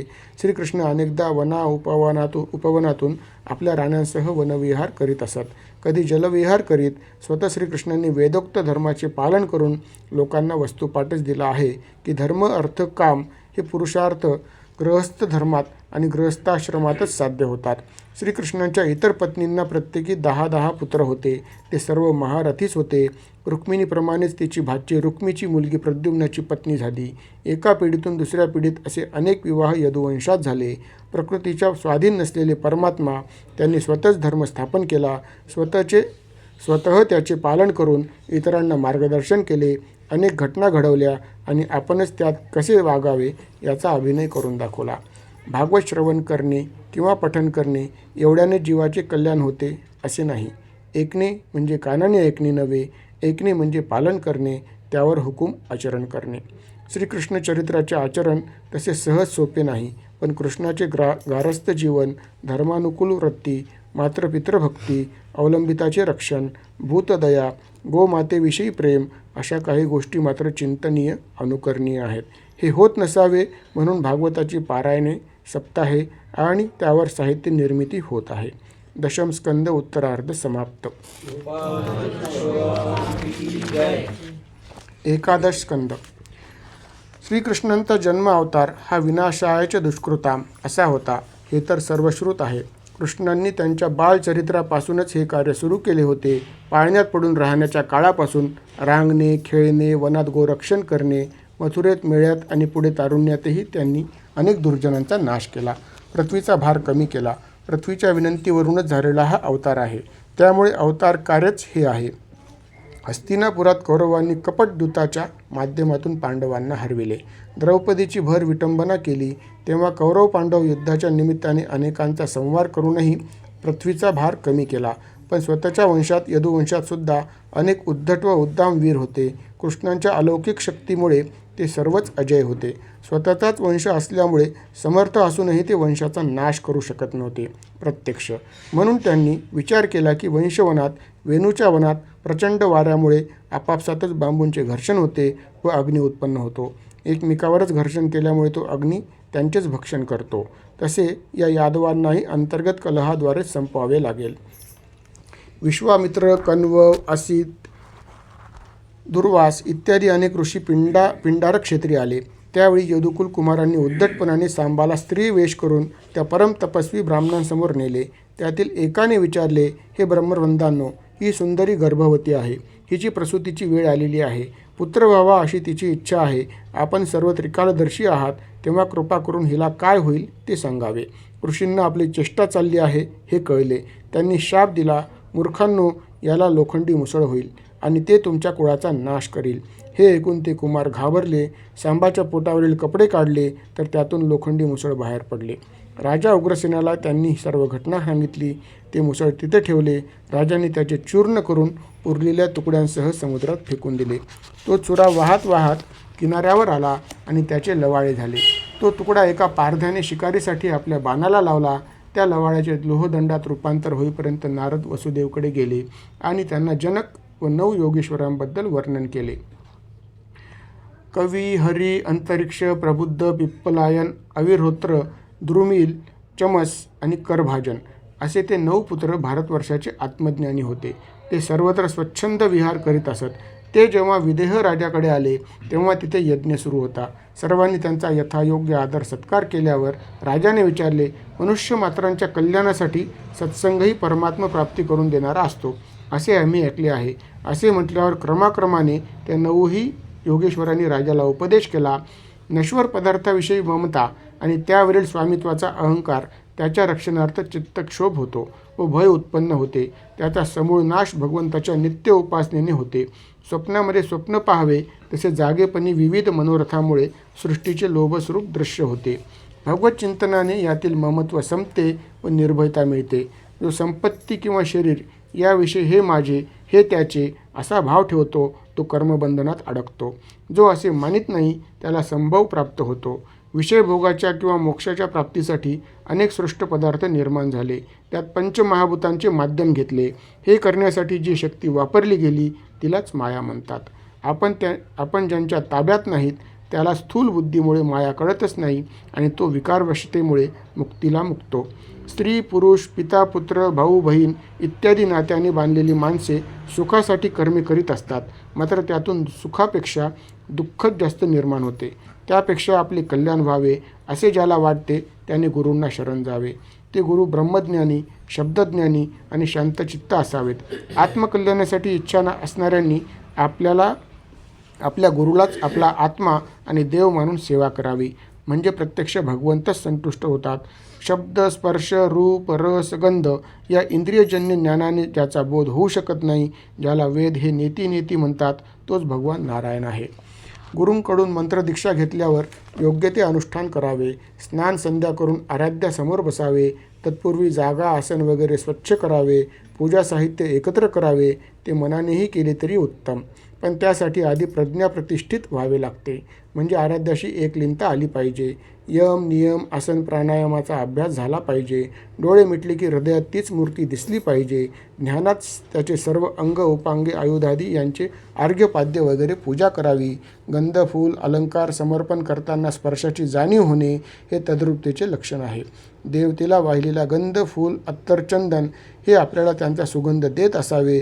मला तर आराध्याला कुंकू लावताना देवाच्या नाकावर पडल्याचेही जाणवले आणि चंदन गंध लेपन करताना पहिल्याच वेळी चंदनाच्या स्पर्शाने त्वचेला झालेला थंड स्पर्श शिरशिरी उठून गेला.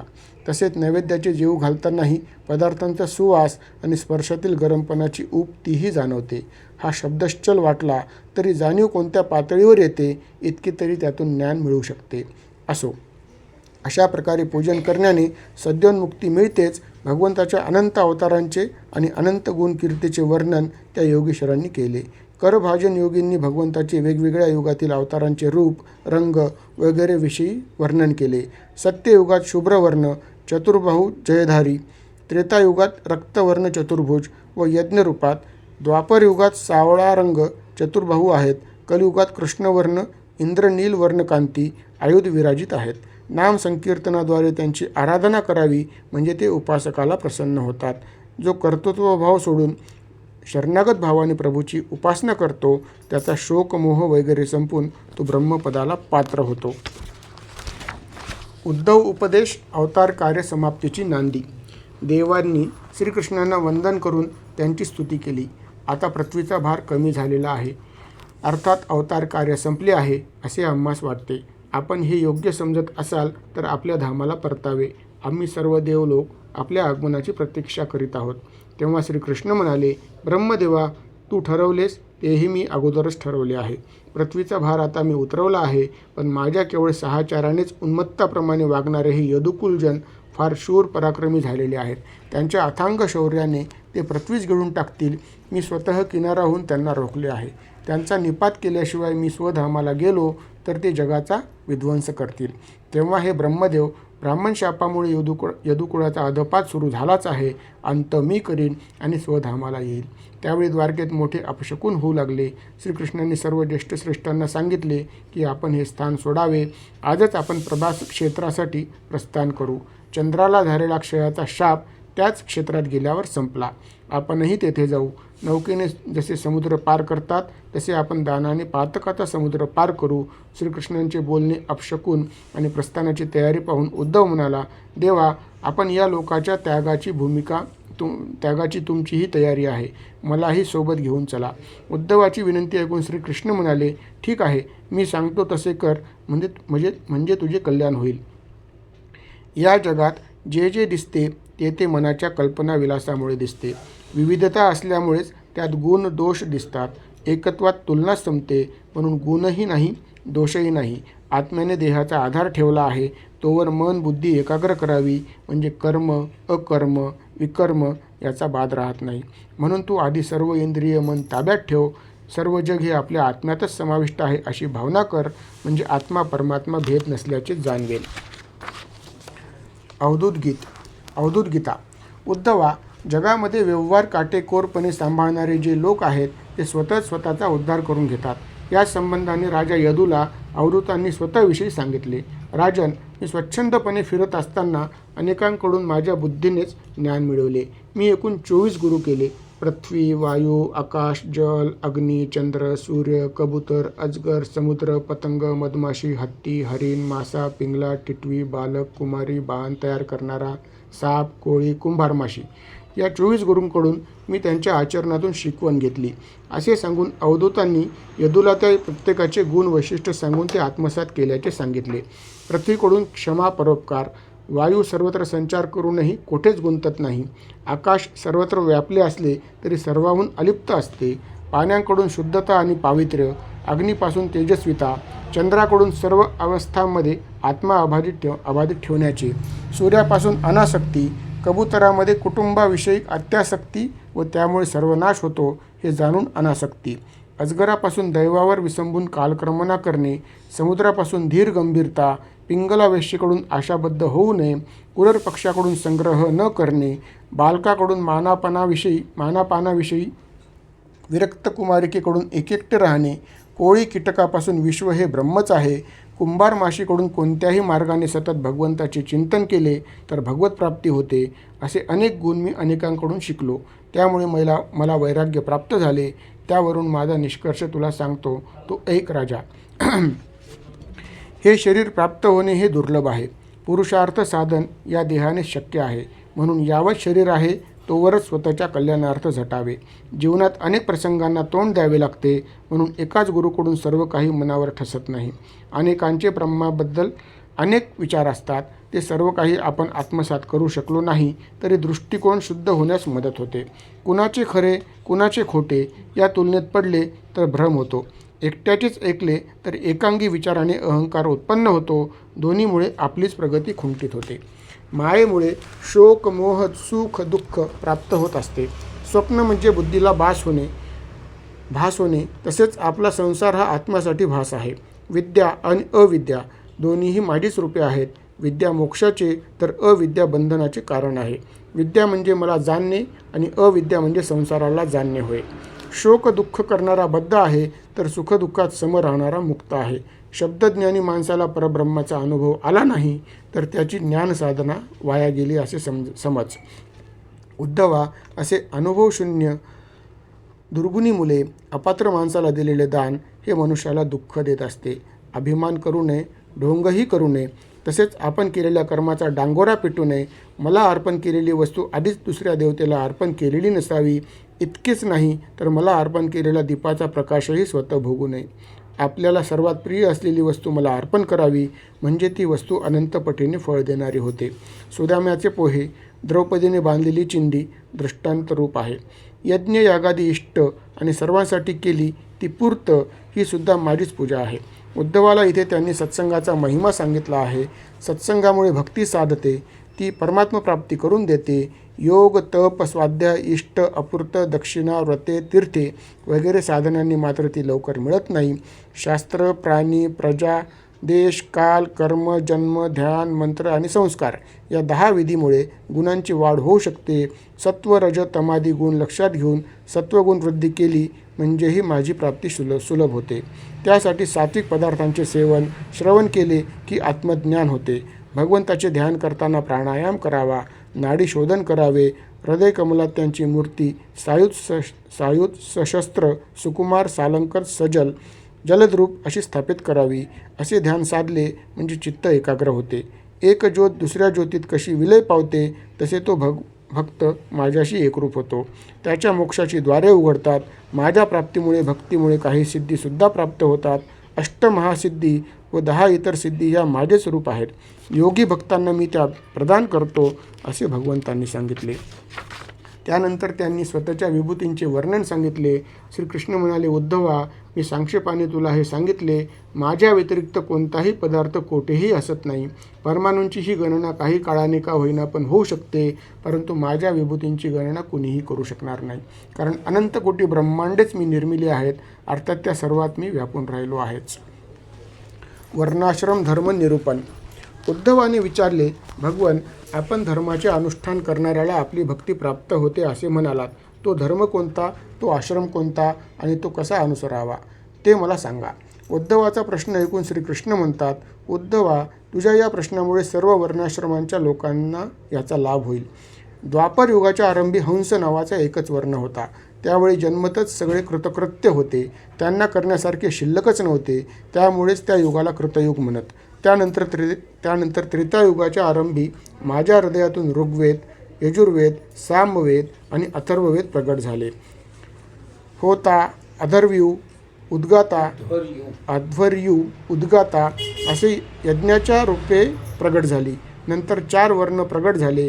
त्यासोबतच त्यांचे धर्मही आले. धर्म हीच त्या वर्णाची ओळख होती. त्या वर्णाचे गुणकर्म अन्यान्य ग्रंथातून वर्णिली आहेत. सांप्रती सर्वज्ञातही आहेत. आपत्कालीन परिस्थितीशिवाय स्वधर्म त्याग करू नये. आपत्तीत आपल्या खालच्या वर्णाचा धर्म चरितार्थ स्वीकारावा आणि परिस्थिती निवळता स्वधर्म आचरावा. आपल्यापेक्षा नीचाची सेवा करू नये. स्त्रिय कामेन नश्यंती ब्राह्मणो हीन सेवया या वचनातही ते स्पष्ट केले आहे. संन्यास ग्रहण करणाऱ्याने यज्ञ करून आपले सर्वस्व ऋत्विजांना देऊन टाकावे. इष्टवा यथोपदेशम माम दत्वा सर्वस्व ऋतविजे. ब्रह्मचार्याने गुरु उपासना करावी. गृहस्थांनी यज्ञ, दान, तप आणि कुटुंबाचे भरणपोषण करावे. वानप्रस्थाने सर्व आसक्ती सोडण्याचा अभ्यास करावा व संन्याशाने सर्व संग परित्याग करून एकांत सेवन करावे असा सामान्य आचार वर्णिला. प्रत्येकाने आपल्या स्थितीतून उच्च स्थिती प्राप्त करण्यासाठी प्रयत्नशील राहावे. आहार शुद्धो सत्वशुद्धीही हे जसे सत्वगुण वृद्धीसाठी सांगितले आहे. जीवनयापन करीत असताना या सर्व तंत्रांची माहिती व्हावी किंवा यथायोग्य मार्गदर्शन व्हावे म्हणूनच गुरु असावा असा सर्वांचा सामान्य भाव असतो. प्रत्येकाला आपल्या कल्याणाची इच्छा असतेच, म्हणून तो योग्य गुरु करण्याचा विचारात असतो. 2 प्रहरची भ्रांत ज्याला पडली असेल त्याने कनिष्ठ वृत्ती धर्म स्वीकारावा असे भगवंतांनी वर्णाश्रम धर्म निरूपण अध्यायात वर्णन केले आहे. अर्थात आपला प्रयत्न अधिक वर जाण्याकडे असला पाहिजे, म्हणून गुरुसुद्धा कोणाला करावे म्हणावे ते कुर्म पुराणात 12व्या स्कंदात 13व्या श्लोकात सांगितले आहे. उपाध्याय माता पिता ज्येष्ठो भ्राता महीपती मातुल श्वशुरश्चैव मातामह पितामहे वर्णज्येष्ठो पितृव्यच्च सर्वे तु गुरु स्मृताः. गुरु करण्यास योग्य अशा 11 जणांची ही यादी आहे. पहिलाच क्रमांक आपल्या कुलगुरूंचा आहे. पिता, माता, भ्राता, मामा, सासरा आणि चुलता, आजोबा हे सगळेच आपापल्या वर्णातील आहेत, पण वय परत्वे श्रेष्ठ आहेत. यांना वगळले किंवा त्यांचा तसा अधिकार नसला तर मात्र वर्णज्येष्ठातून गुरु करावा लागतो. कारण तुकाराम महाराजांनीही त्यांच्या गाथेत म्हटले आहे, ज्याचे करावे वचन त्याचेच येती गुण अंगाचेनी. ज्याच्याबरोबर राहू, ज्यांच्या संगे खाऊ, ज्याच्या मार्गदर्शनाप्रमाणे वागू त्याचेच गुण आपल्याला चिकटतात. ढवळ्या शेजारी पवळा बांधला, वान नाही तर गुण लागला अशी जी ग्रामीण म्हण आहे त्याचाही इत्यर्थ हाच आहे. कर्मविपाक सिद्धांताबद्दल ज्यांना ठाऊक आहे त्यांना हे माहीत आहे की प्राप्त जन्म हा पूर्वकर्मानुसंधाने असतो. ज्याचे उच्च कोटीचे कर्म तो उच्च कोटीत, ज्याचे नीच कोटीतील कर्म तो हीन कोटीत जन्म घेतो. म्हणूनच उन्नयनासाठी आपल्यापेक्षा वरच्याचा हात धरावा. आपल्यापेक्षा खालच्या वर्णातील महनीय व्यक्तींबद्दल आदर जरूर असावा. जसे कोणत्याही रस्त्याने गेले तरी गंतव्यस्थान येऊ शकते, पण आपल्याच मार्गावर पुढच्या टप्प्यावर जाणे, त्यासाठी त्या मार्गावरचे ज्ञानी यांचा मार्गदर्शनार्थ स्वीकार करणे हेच प्रगतीचे ठरते. म्हणून गुरु करताना स्वमती प्रकाश आवश्यक आहे. जिकडे गर्दी जास्त, जिकडे सभेला प्रचंड उपस्थिती असते, ज्याचे वक्तृत्व चांगले आहे, जिकडे जेवणावळी रोज घडतात, जिकडे समभाव संचार आहे, विधी निषेधच नाहीत, तर असा गुरु करू नये. सांप्रत मठ महंती बाबा महाराज श्री श्री श्रीचे बाहुल्य आहे. कुठे तर फोटो समाधीच गुरु आहे. आपल्या प्रश्नावर मार्गदर्शन अपेक्षित असल्यामुळे एका जगद्गुरूंनी त्यांच्या प्रवचनात गुरु हा प्रत्यक्ष असावा, जिवंत असावा असे प्रतिपादन केले होते. इतक्या निर्बंधांचा विचार केल्यावर आजच्या स्थितीची पतनावस्था लक्षात आल्या वाचून राहत नाही.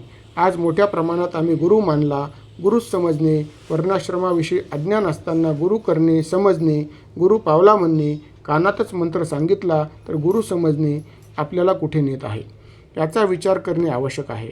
आज आपल्याला कसेही वाटले तरी तो दुःख पर्यायवासी आहे हे जाणले पाहिजे. असो. यानंतर उद्धवाला ज्ञानयोग, कर्मयोग, भक्तियोग विषयी विवंचून सांगितले.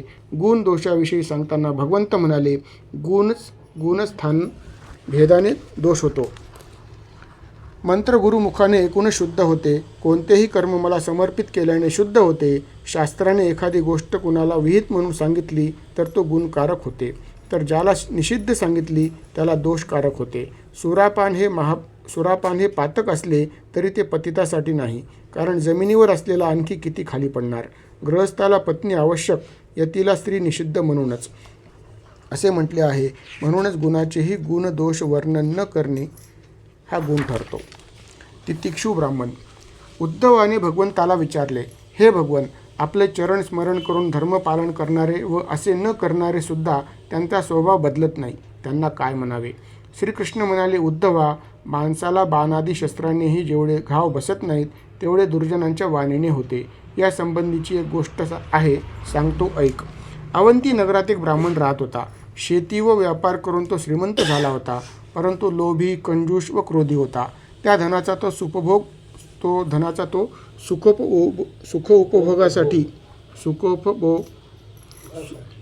उपभोगासाठी वापर करीतच नसे. पुत्र, बांधव, पत्नी यांनाही तो आनंद ठेवीत नसे. मग आप्तेष्टांना सोडाच, स्वतःचे ब्रह्मकर्मही करीत नव्हता. त्यामुळे सर्वजण त्याच्यावर नाराज होते. नित्यकर्म पंचमहायज्ञ न करण्याने त्याचे धन काही चोरांनी लुटले, काही नातेवाईकांनी घेतले, कररूपाने काही राजाने घेतले. आता तो कफल्लक झाला. तेव्हा त्याला आपले कृतकर्म आठवले. गृहस्थ धर्म म्हणून जे जे करणे आवश्यक आहे त्याला पैशांचा व्यर्थ व्यय समजून काहीच केले नाही. खाऊ घालण्यात कृपणता केली, तेव्हाच धनाचा वापर केला असता तर उपभोगाचा आनंद मिळाला असता. पत्नीमुळे आप्त यांचे संबंध प्रेमळ झाले असते. आता सर्व पैसा गेला. देवकार्य करून पुण्यही मिळाले नाही. गृहस्थ धर्म करून त्यांचेही प्रेम मिळवले नाही. धन मिळवणे, ते वाढवणे, त्याचे रक्षण करणे या चिंतनेस तो कष्टी होत असतो. समस्याच्या निवारणार्थ आणि उपभोगार्थच हे धन साधन आहे हेच त्याला कळत नाही. आपले जीवन पैसा कमावण्यासाठी नसून पैसे सुखी जीवनाचे साधन असते. चोरी, हिंसा, खोटे बोलणे, दंभ, काम, क्रोध, गर्व, अहंकार, वैर, भेदबुद्धी, अविश्वास, स्पर्धा, लंपटपणा, जुगार आणि मद्य हे 15 अनर्थ या अर्थामुळे होतात. म्हणून अर्थ नावाच्या अनर्थाला दूर ठेवले पाहिजे असे चिंतन त्या ब्राह्मणाला सर्व पैशांचा नाश झाल्यावर सुचले. यामुळे कंजूषपणा ऐहिक बिघडले आणि धर्मकर्म राहिल्यामुळे परलोकहितही बिघडले. सर्व संपत्तीचा नाश झाल्यावर त्या ब्राह्मणाला उपरती झाली. मानसिक यातनामुळे त्याचा कंठ अवरुद्ध होऊ लागला, अश्रुपात होऊ लागला आणि संसारच असार आहे असे त्याला वाटून वैराग्य आले. त्याला वाटले, भगवंत प्रसन्न झाल्यामुळेच त्यांनी माझी ही अवस्था केली आहे, कारण वैराग्यच माणसाला संसार बंधनातून सोडविते. त्यामुळेच माझ्या धनसंपत्तीचा नाश करून भगवंतांनी मला वैराग्य दिले. जर आणखी काही काळ मी राहीन तर तपाचरणाने हे शरीर क्रश करून टाकीन किंवा ज्ञानाने लय करील. त्याच्या अंतःकरणात असा विश्वास जागा झाला. सर्व काही यदृच्छेने होते. सुखदुःख, मान अपमान, सर्व द्वंद्वे त्याचीच रूपे आहेत. त्यामुळे सुखाने हर्षित किंवा दुःखाने विचलित न होता तो विचरण करू लागला. लोक त्याला वेडा समजून त्रास देत, कुणी त्याची भिक्षाच ओढून नेत, कुणी त्याची छाटी दंडच पळवीत, कुणी अंगावर घाण टाकीत, पण तो सगळ्या प्रसंगी शांत स्थितप्रज्ञ सारखा राहायचा. तो कधी कधी म्हणे, माणसाला सुख किंवा दुःख दुसरा कोणी देत नसतो, हा तर त्याच्या मनाचा भ्रम आहे. स्वतःच्या अज्ञानानेच तो आपले शत्रू मित्र ठरवतो. मी आणि माझे हे ज्याच्या त्याच्या अहंकाराचेच रूप आहे. त्यामुळे सगळ्या गोष्टी भगवंताने केल्या असमजणे किंवा जे केले ते भगवंतासाठी केले, ते भगवंतामुळे आले, गेले ते भगवंतामुळे नेले, अशी मनाची धारणा ठेवून संसार प्रपंच केला तर सुखदुःख वगैरे कोणतेही द्वंद्व माणसाच्या चित्ताला प्रमित करू शकत नाहीत. भगवंतांनी केलेला उपदेश शिरोधार्थ मानून उद्धव बद्रिकाश्रमात जाऊन तपपूत जीवन व्यतीत करून भगवत स्वरूप प्राप्त करते झाले. श्रीकृष्णांनी उद्धवाला निमित्त करून सर्व जगालाच आत्मकल्याणाचे मार्ग प्रकाशित केले. भ्रमर ज्याप्रमाणे फुलातून फक्त मकरंदच सेवन करतो, त्याप्रमाणे श्रीकृष्णांनी वेदात असलेल्या आणि माणसाला आवश्यक असणाऱ्या धर्मपुष्पातून मकरंद काढून आपणास दिला आहे. तो सेवन करून स्वकल्याण करावे. यदुकुलाचा संहार. श्रीकृष्णाचा परमभक्त उद्धव बद्रिकाश्रमात गेल्यावर द्वारकेत श्रीकृष्णांनी काय केले असे परीक्षिताने विचारले. श्री शुकाचार्य म्हणाले, श्रीकृष्णांनी सर्व लोकांना भरसभेत सांगितले की सध्या भयंकर अपशकुन होत आहेत. तेव्हा आपण स्थान त्याग करून प्रभास क्षेत्री जाऊ. तेथे स्नान दान वगैरे करू, म्हणजे या अमंगलाचा नाश होईल. त्याप्रमाणे सर्वजण समुद्र पार करून प्रभास क्षेत्री आले. देवाचे पूजन, पुण्यावाचन, अभिषेक वगैरे यथासांग करून गायी, हत्ती, घोडे, भूमी, सुवर्ण इत्यादी ब्राह्मणांना दान केले आणि तेथेच काही यादवांनी मदिरा सेवन केले. मद्याने बुद्धी भ्रष्ट होत असते. क्षुल्लक कारणावरून तेथे त्या गर्विष्ठ वीरांमध्ये भांडण झाले. हळूहळू प्रत्येकाच्याच बुद्धीला त्या मदिरेने चूड लावली. भांडणाचे लोण पसरू लागले. क्रुद्ध झालेल्या यादवांनी धनुष्य, भाले, तलवारी इत्यादींनी युद्ध केले. सगळी हत्यारे संपून गेल्यावर ते त्या समुद्र किनाऱ्यावरील गवतच उपटून एकमेकावर वार करू लागले. रागाच्या भरात विवेक राहत नाही. त्या ब्राह्मणांच्या शापाने झालेले ते मुसळ, त्याचा चुरा आणि त्यापासून उगवलेले ते गवत एखाद्या तीक्ष्ण शस्त्राप्रमाणे एकमेकावर पडू लागले आणि यादव वीरही पडू लागले. अशा तऱ्हेने सर्व यदुकुळाचा नाश झाला. श्रीकृष्णाला वाटले आता पृथ्वी भाररहित झाली आहे. हा संसार पाहून बलरामांनी योगाद्वारे शरीर त्याग केला. भगवान श्रीकृष्ण कशानेही लुब्ध होत नाहीत. यदुकुल संपल्यावर ते शांतपणे उजव्या मांडीवर डावा पाय ठेवून बसले होते. त्यावेळी दृश्य हरिण मुखसदृश्य दिसल्याने व्याधाने बाण मारला. भगवंतांनी परमधाम प्रस्थान ठेवले. त्याचे जन्म, लीला, चरित्र आणि स्वधाम गमन पाहण्यासाठी सर्व देव आले. पुष्पवर्षाव केला. श्रीकृष्णांनी आपलीच विभूती असलेल्या ब्रह्मदेवादींना पाहिले आणि आपले नेत्रकमल बंद केले. हे ऐकल्यावर परीक्षिता, तुझे आजोबा अर्जुन इत्यादींनीही स्वर्गारोहण केले. 11 स्कंद समाप्त. 12 स्कंद. राजा परीक्षिताने विचारले, मुनिवर्य, श्रीकृष्णाच्या स्वधाम गमनानंतर पृथ्वीवर कोणी राज्य केले? खरे तर श्रीकृष्णाच्या महाप्रयाणाच्या वृत्तांतानंतर परीक्षिताचे सर्व बंध सुटायला हवेत, हृदयग्रंथी तुटायला हव्यात आणि मन चित्त निर्विकार निर्विचार होऊन प्रभुपदी लीन व्हावयास हवे. त्याला आता पृथ्वीवर पुढे काय होईल याविषयी चिंता नसली तरी चिंतन तरी कशाला हवे होते. सामान्यपणे कुणालाही आपल्या अंतानंतरच्या स्थितीविषयी जिज्ञासा नसते. गृहस्थही आपल्या मागे काय होईल याचा विचार करीत नाही. फार तर आपली संपत्ती कोण किती घेईल याबाबत जागरूक असतो. पण या कर्तव्यातून मुक्त झालेला स्वतःच्या परम कल्याणाची चिंता करेल किंवा प्रभुपद चिंतन करेल. मग शुकाचार्यासारखा वक्ता, भगवंताची कथा आणि कालाची अत्यंत सीमित अशी मर्यादा असताना परीक्षितेला स्वतःच्या नंतर कोण राजे होतील याचा विचारच न येता बरे होते. पण परीक्षितेला स्वतःची क्षिती नाही. कृष्णाने रक्षित पृथ्वी कृष्णाच्या स्वधामाला जाण्याने पुढे कुणी सांभाळली, अर्थात भगवत कार्य पुढे कसे सुरू राहिले याविषयी त्याचा प्रश्न होता. त्याचा त्यात स्वार्थ किंवा लोभ नव्हता, तर भगवतकारांचे त्रिकालदर्शित्व येणाऱ्या अनेक पिढ्यांनाच नव्हे तर युगायुगात झाल्यावरही ते प्रकाशक ठरणार आहे. म्हणून भगवंताचीच ही योजना असावी. द्वापर युगातच जर कृष्ण प्रभाव असताना पृथ्वीला भारभूत होणारे काही काळ का होईना राहू शकतात, तर पुढे कलियुग आहे तेव्हा काय अवस्था होईल हे शुकाचार्यांकडून प्रगट करवणे हा हेतू परीक्षितेचा असला पाहिजे. भागवताचे श्रवण मनन चिंतन करणाऱ्यांना येणाऱ्या काळात पाथेय म्हणून हाताशी राहावे यासाठी पुढील काळाचे वर्णन करण्यात आले आहे. मुख्य म्हणजे भागवत पुराणाचा काळ हजारो वर्षापूर्वीचा आहे. त्यावेळी सांगून ठेवलेल्या अनेक गोष्टींचे आज प्रत्यक्ष दर्शन अनेकांना घडले आहे.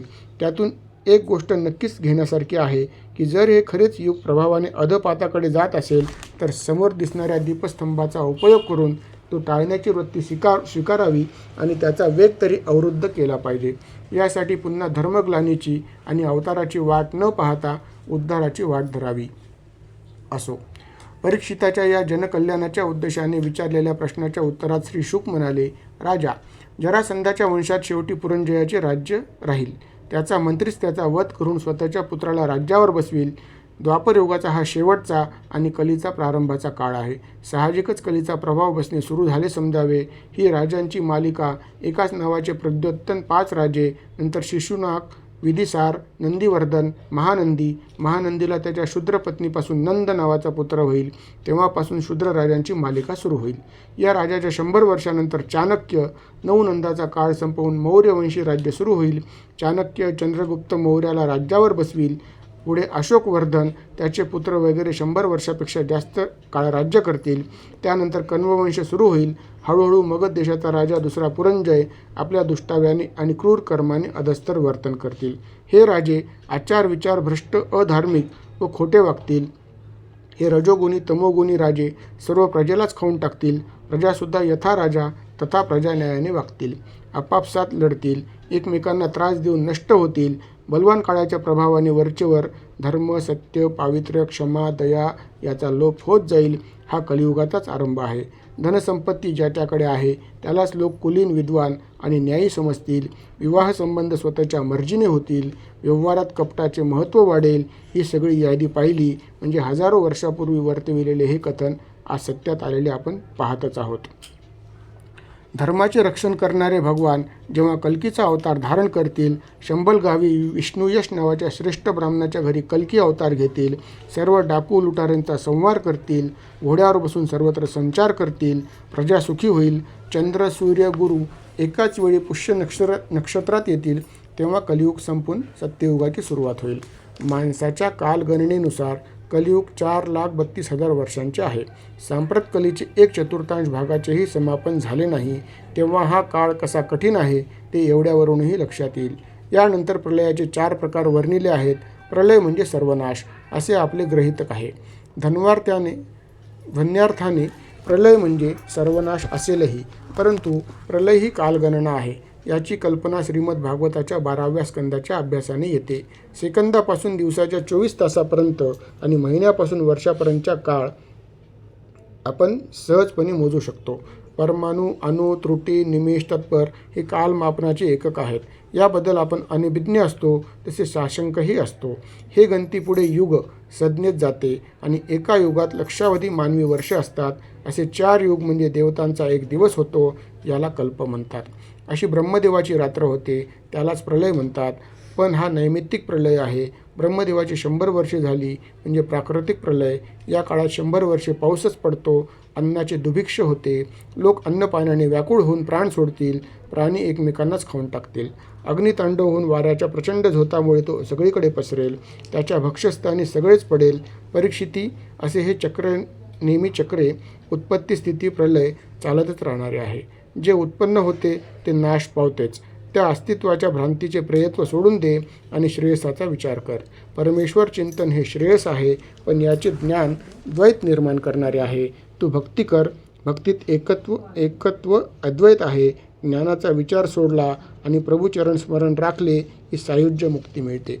राजा परीक्षित म्हणाला, भगवन करुणासागर, अनादी, अनंत अशा त्या श्रीहरीचे अनाकलनीय असे स्वरूप आणि लीलांचे वर्णन सांगून मला कृतार्थ केले. मी तृप्त झालो. आता आपल्या अनुमतीने मी मौन धारण करून या सर्व विकाररहित चित्ताचे परमात्म्यात विलिनीकरण करीन आणि हा देह त्याग करेल. नंतर राजाने श्री शुकाचार्यांचे पूजन केले. शुकाचार्य त्यांच्यासोबतच्या मुनींसह निघून गेले. राजा परीक्षित ध्यानमग्न झाला आणि हळूहळू ब्रह्मलीन झाला. श्वासोश्वास बंद झाला. देह काष्ठरूप झाला.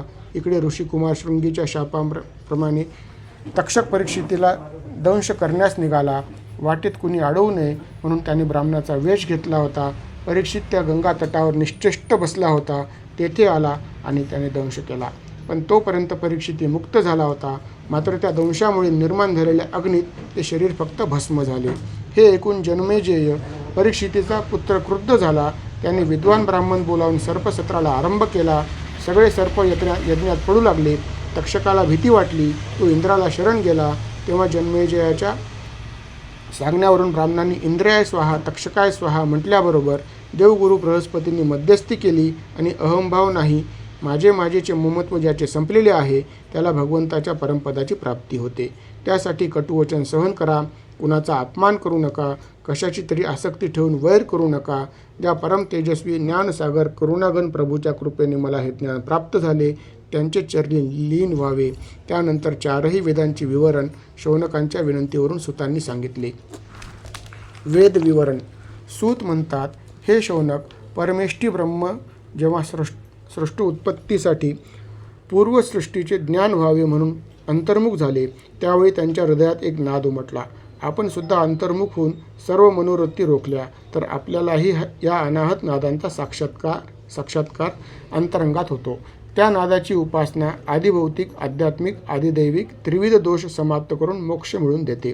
त्या अनाहत नादातून अ, उ, म या 3 मात्रांनी युक्त असा ओंकार प्रकट होतो आणि हेच त्या परब्रह्माचे बोधक तत्व आहे. अ, उ, म हे 3 वर्णच सत्व, रज, तम या 3 गुणांना तसेच नाम आणि अर्थ असणाऱ्या रुक, यजु, साम व जागृती, स्वप्न, सुषुप्ती, भूव स्वह या 3नांनाही धारण करतो. अर्थात सर्व मंत्र, उपनिषदे इत्यादींचे बीज आहे. याच ओंकारापासून ब्रह्माने अंतस्थ, उष्म, स्वर, स्पर्श, ह्रस्व, दीर्घ इत्यादींनी युक्त वर्णमाला केली. अशा रीतीने ब्रह्मदेवाने त्यांच्या पुत्रांना नंतर त्यांच्या शिष्यांना शिकविले. पुराण कशाला म्हणतात याचीही 10 लक्षणे सांगितली आहेत. 18 पुराणेही सांगितलेली आहेत. वेदांचे आत्यंतिक ध्येय म्हणजे भगवत भक्तीच. सनक सनंदनापासून नारद मुनी, व्यास, शुक अशा गुरुशिष्य परंपरेतून वेदांचे वर्णनच नव्हे तर मर्म हे स्पष्ट करून सांगितली आहेत. वैशंपायनाचा शिष्य याज्ञवल्क्य यांनी यजुर्वेद शिकला. एकदा तो गुरूंना म्हणाला, गुरुजी, या चरकाध्वर्यूने आपल्यासाठी केलेला शाप विमोचन विधी पूर्ण फळ देणार नाही, कारण त्याच्याकडे तेवढी शक्तीच नाही. असे म्हणणे म्हणजे त्या ब्राह्मणाचा अपमानच आहे. त्यामुळे तू माझा शिष्य म्हणावयास अपात्र आहेस. माझी विद्या परत दे म्हणाले. असे म्हणताच याज्ञवल्क्याने यजुर्वेद ओकून टाकला. ब्राह्मणाचा अपमान करणे हा अपराध आहे म्हणून वैशंपायनाने शिक्षा दिली. गुरुला असा शिष्य तयार करावयाचा असतो, त्याच्यात विद्येचेही अहंगंड चालत नाही. वेद ओकून टाकला म्हणजे अक्षरश ओकणे अभिप्रेत नाही.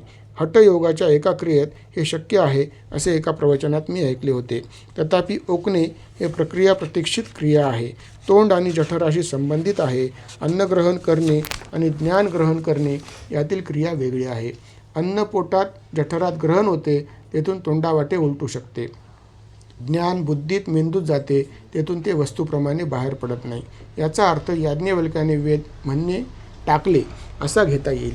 पुढे तो तैत्तिरीय शाखा म्हणून प्रसिद्ध झाला. वेदांच्या जशा शाखा सांगितल्या तशा शिष्य शाखाही वर्णिल्या आहेत.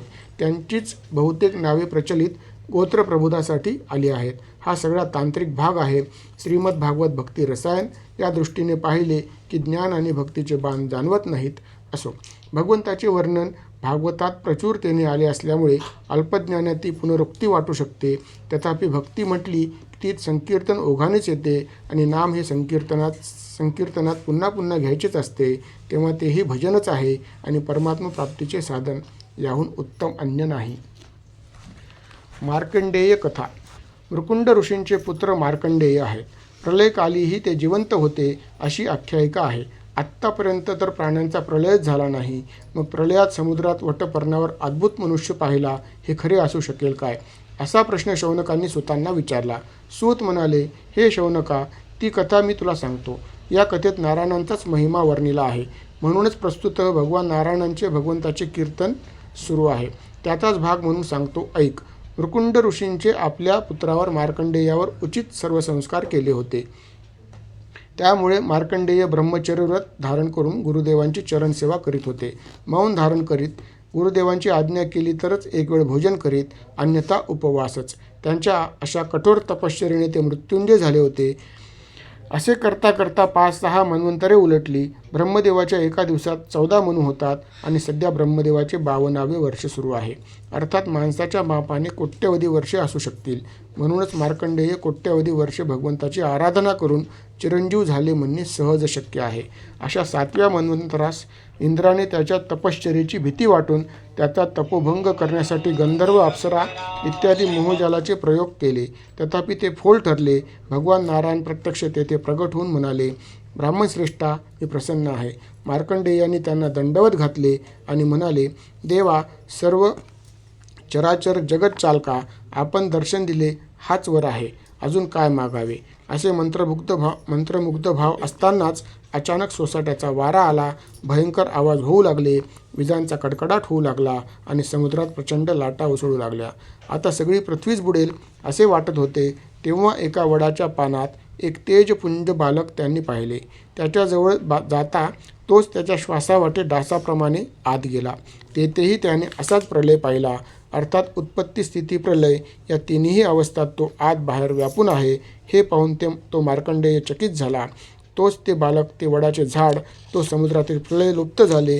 या सगळ्या प्रसंगात कोटी वर्षे झाली असे मार्कंडेयांना वाटले. ती सर्व योगमाया नारायणांनी निर्माण केली. त्यामुळेच मोठे मोठे तार्किक, पंडित, ब्रह्मवेत्तेसुद्धा कसे मोहित होतात ते कळले. तो ध्यानस्थ असताना गौरीशंकरांनी त्यांच्या आकाशभ्रमणात पाहिले. त्याची तपश्चर्या पाहून पार्वती म्हणाली, देवा, त्या ब्राह्मणाला वर द्या. तो किती काळापासून तप करीत आहे, आता तरी द्या. त्यावर भगवान शंकर म्हणाले, हे देवी, त्याला कशाचीच इच्छा नाही, कारण तो तर पराभक्तीत लीन आहे. तरीही हे गौरी, तुझ्यासाठी आपण त्याला विचारू आणि त्याला पाहिजे ते देऊ. दोघेही तेथे उपस्थित झाले. त्यांना पाहून मार्कंडेयाने तीनही लोकांचे गुरु भगवान शंकराची पार्वती मातेसह अर्घ्यपाद्य आसनादी पूजा केली आणि प्रार्थना केली. हे जगद्गुरो, आपण साक्षात भगवान, पूर्णकाम, पूर्णानंद आहात. मी आपली काय सेवा करू. शंकर प्रसन्नतेने म्हणाले, वर माग. मार्कंडेयाने सश्रद्ध अंतकरणाने सद्गदित होऊन फक्त प्रणाम केला. तेव्हा पार्वतीच्या प्रेरणेने भगवान शंकरांनी स्वतःच त्याला आशीर्वाद दिले. तुझ्या सर्व मनोकामना पूर्ण हो. तुझी अखंड अनन्य भक्ती राहो. तुझे पावित्र्य, यश, अजरत्व आणि अमरत्व कल्पकल्पांपर्यंत राहो. तुला त्रिकाल ज्ञान आणि वैराग्य विज्ञान प्राप्त हो. मार्कंडेयाला मायारूपाने सर्वकालिक दर्शन घडवण्यासाठी भगवंतांनी केलेली ही लीला होती. पण लोककथेच्या प्रवाहात खरा प्रलय आणि मायाप्रलय यात भेद करत नाहीत. त्यामुळे प्रलयानंतरही मार्कंडेय जिवंत कसे असा प्रश्न उपस्थित करतात. यानंतर भगवंतांनी धारण केलेल्या अंग उपांगाचे, आयुधांचे रहस्य, अर्थात त्याची रूपके वर्णन केली आहेत. इथे 12व्या स्कंदाच्या 11व्या अध्यायाची समाप्ती आहे. 12 स्कंद समाप्त. श्रीमद भागवताची अवतरणिका. सूत म्हणतात, श्रीमद भागवत हे श्री विष्णूंच्या अवताराचे अद्भुत चरित्र आहे. निर्गुण परब्रह्माचे हे वर्णन ऐकल्याने, वाचल्याने सर्व पापांची निवृत्ती करून प्रत्येकाचे जीवन चरित्र शुद्ध करणारे आहे. याच्या पहिल्या स्कंदात भक्तियोग आणि परीक्षित नारद कथा आहे. द्वितीय स्कंदात ब्रह्मदेव नारद संवाद, योगधारणा व सृष्टोत्पत्ती आली आहे. तृतीय स्कंदात कपिल मुनी व देवहूती संवाद आहे. चतुर्थ स्कंदात मारीचादी, 9 प्रजापती, दक्षयज्ञ, ज्योतिषचक्र, पाताळ नरक निरूपण आले आहे. पंचम स्कंदात प्रिय व्रतोपाख्यान, प्रचेतापासून दक्षांची कन्या, संतती, प्रत्रासुराचा उत्पत्ती आहे. 7व्या स्कंदात हिरण्यकश्यपू, हिरण्याक्ष, प्रल्हाद चरित्र आहे. 8व्या स्कंदात मन्वंतराची कथा, गजेंद्र मोक्ष, विष्णूचे दशावतार वर्णन आहे. 9व्या स्कंदात इक्ष्वाकू वंशाचे वर्णन, श्रीरामचरित्र आले आहे. 10व्या स्कंदात भगवान कृष्णावतार, त्यांच्या लीला आहेत. 11व्या स्कंदात ब्राह्मण शापाने यदुवंशाचा संहार आहे. 12व्या स्कंदात निरनिराळ्या युगांची लक्षणे, कलियुगात मानवांचे व्यवहार, मार्कंडेय कथा आणि भगवंताची अंग उपांगे व आयुधे यांची वर्णन आहे. हे ऋषींनो, सूत म्हणाले, या लीलांचे श्रवण, कीर्तन अशुभत्व नष्ट करणारे आहे. जो एकाग्र चित्त एक क्षणवरही जो हे ऐकतो तो पवित्र होतो. जो एकादशी, द्वादशीला भागवत श्रवण करतो तो पापरहित होतो.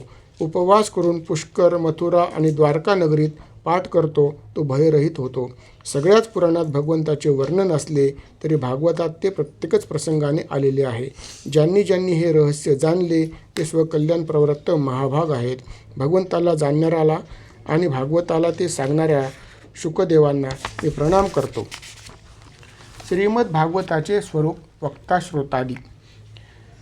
शौनकादिक ऋषींनी सुतांना विचारले, आपण संपूर्ण भागवत तर सांगितले, आम्हीही अत्यंत प्रेमादराने ते श्रवण केले, तथापि या पुराणाचे स्वरूप, प्रमाण, वक्ता श्रोतांची लक्षणे आम्हाला सांगा, जेणेकरून लोकोपकारही होईल.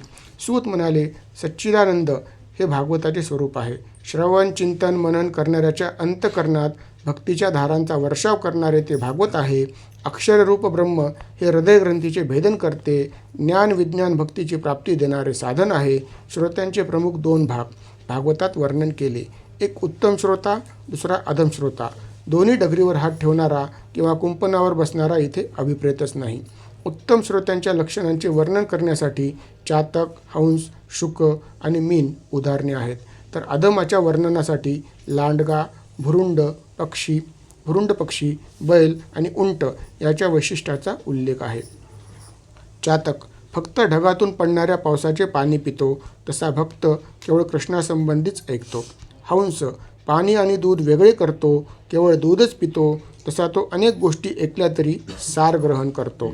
शुक शिकविले तेवढेच बोलतो, हा ऐकले तेवढे मधुरपणे इतरांना सांगतो. मीन डोळे उघडे ठेवून अथांग सागरात विहार करतो, त्याप्रमाणे अनिमिष नेत्राने मौनाने कथासागरात विहार करतो. तो लांडगा हरिणाला भयानक आवाज काढून भिवितो, तसाच श्रोता मोठ्याने बोलून भक्तांची तंद्री भंग करतो. बैल पुढे टाकलेले सगळेच खातो, त्याला ग्राह्य त्याज्य विवेक नसतो. उंट आंब्याचे पान सोडून कडुलिंबाची पाने खातो, तसा श्रोता मर्मसिद्धांत सोडून दृष्टांताच्या मागे लागतो. दृष्टांत तितुका एकदेशी असे वचन आहे. उंटासारखा श्रोता त्या एकदेशीत्वाचा विचार सोडून त्यातील इतर बाबींकडे लक्ष देतो आणि सिद्धांताचा विपर्यास होतो. तुलसीदासांच्या जीवनात घडलेल्या घटनेत पत्नीविरहाने व्याकुळ झालेले तुलसीदास नदीचा पूर, अंधारी रात्र, खिडकीखाली लटकणाऱ्या सापाला दोरी समजून त्या आधाराने पत्नीच्या महालात प्रवेश इथपर्यंतच्या सगळ्याच गोष्टी आवर्जून लक्षात ठेवतात. पत्नीने केलेला उपदेश इतका ध्यास देवाचा ठेवला असता तर देव भेटला असता हे विसरून जातात. प्रेमीजनांनी भेटण्यासाठी काहीही करावे, कशालाही भिवू नये, कशाचीही तमा बाळगू नये असा विपर्यासच करतात आणि अशा विपर्यासाचे शब्दश्चलांचे भांडवल करून अनेक कथा, कादंबऱ्या, मालिका यांची रेलचेल होते. अशा उंट श्रोत्याची सध्या चलती आहे. असो, आता वक्ता कसा असावा याचाही विचार करावा लागेल. जो मनाने सदैव भगवत चरणाशी लीन असतो, ज्याला काहीच अपेक्षा नसते, जो दयाळू असतो आणि कथाप्रसंगात उत्तम उदाहरणे देऊन सिद्धांत समजावतो, तो उत्तम वक्ता होय.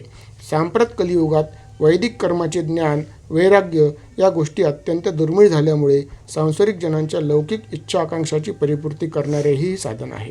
जिथे कथा चालू आहे त्या ठिकाणी उपस्थितांसाठी तनाने धनाने सेवा करणेही पुण्यप्रदच आहे.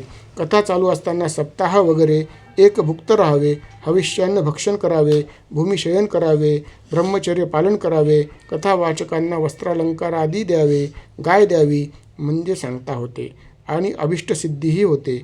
इथे भागवत महात्म्याच्या 4थ्या आणि शेवटच्या अध्यायाची समाप्ती होते. गोपाळ कृष्ण भगवान की जय.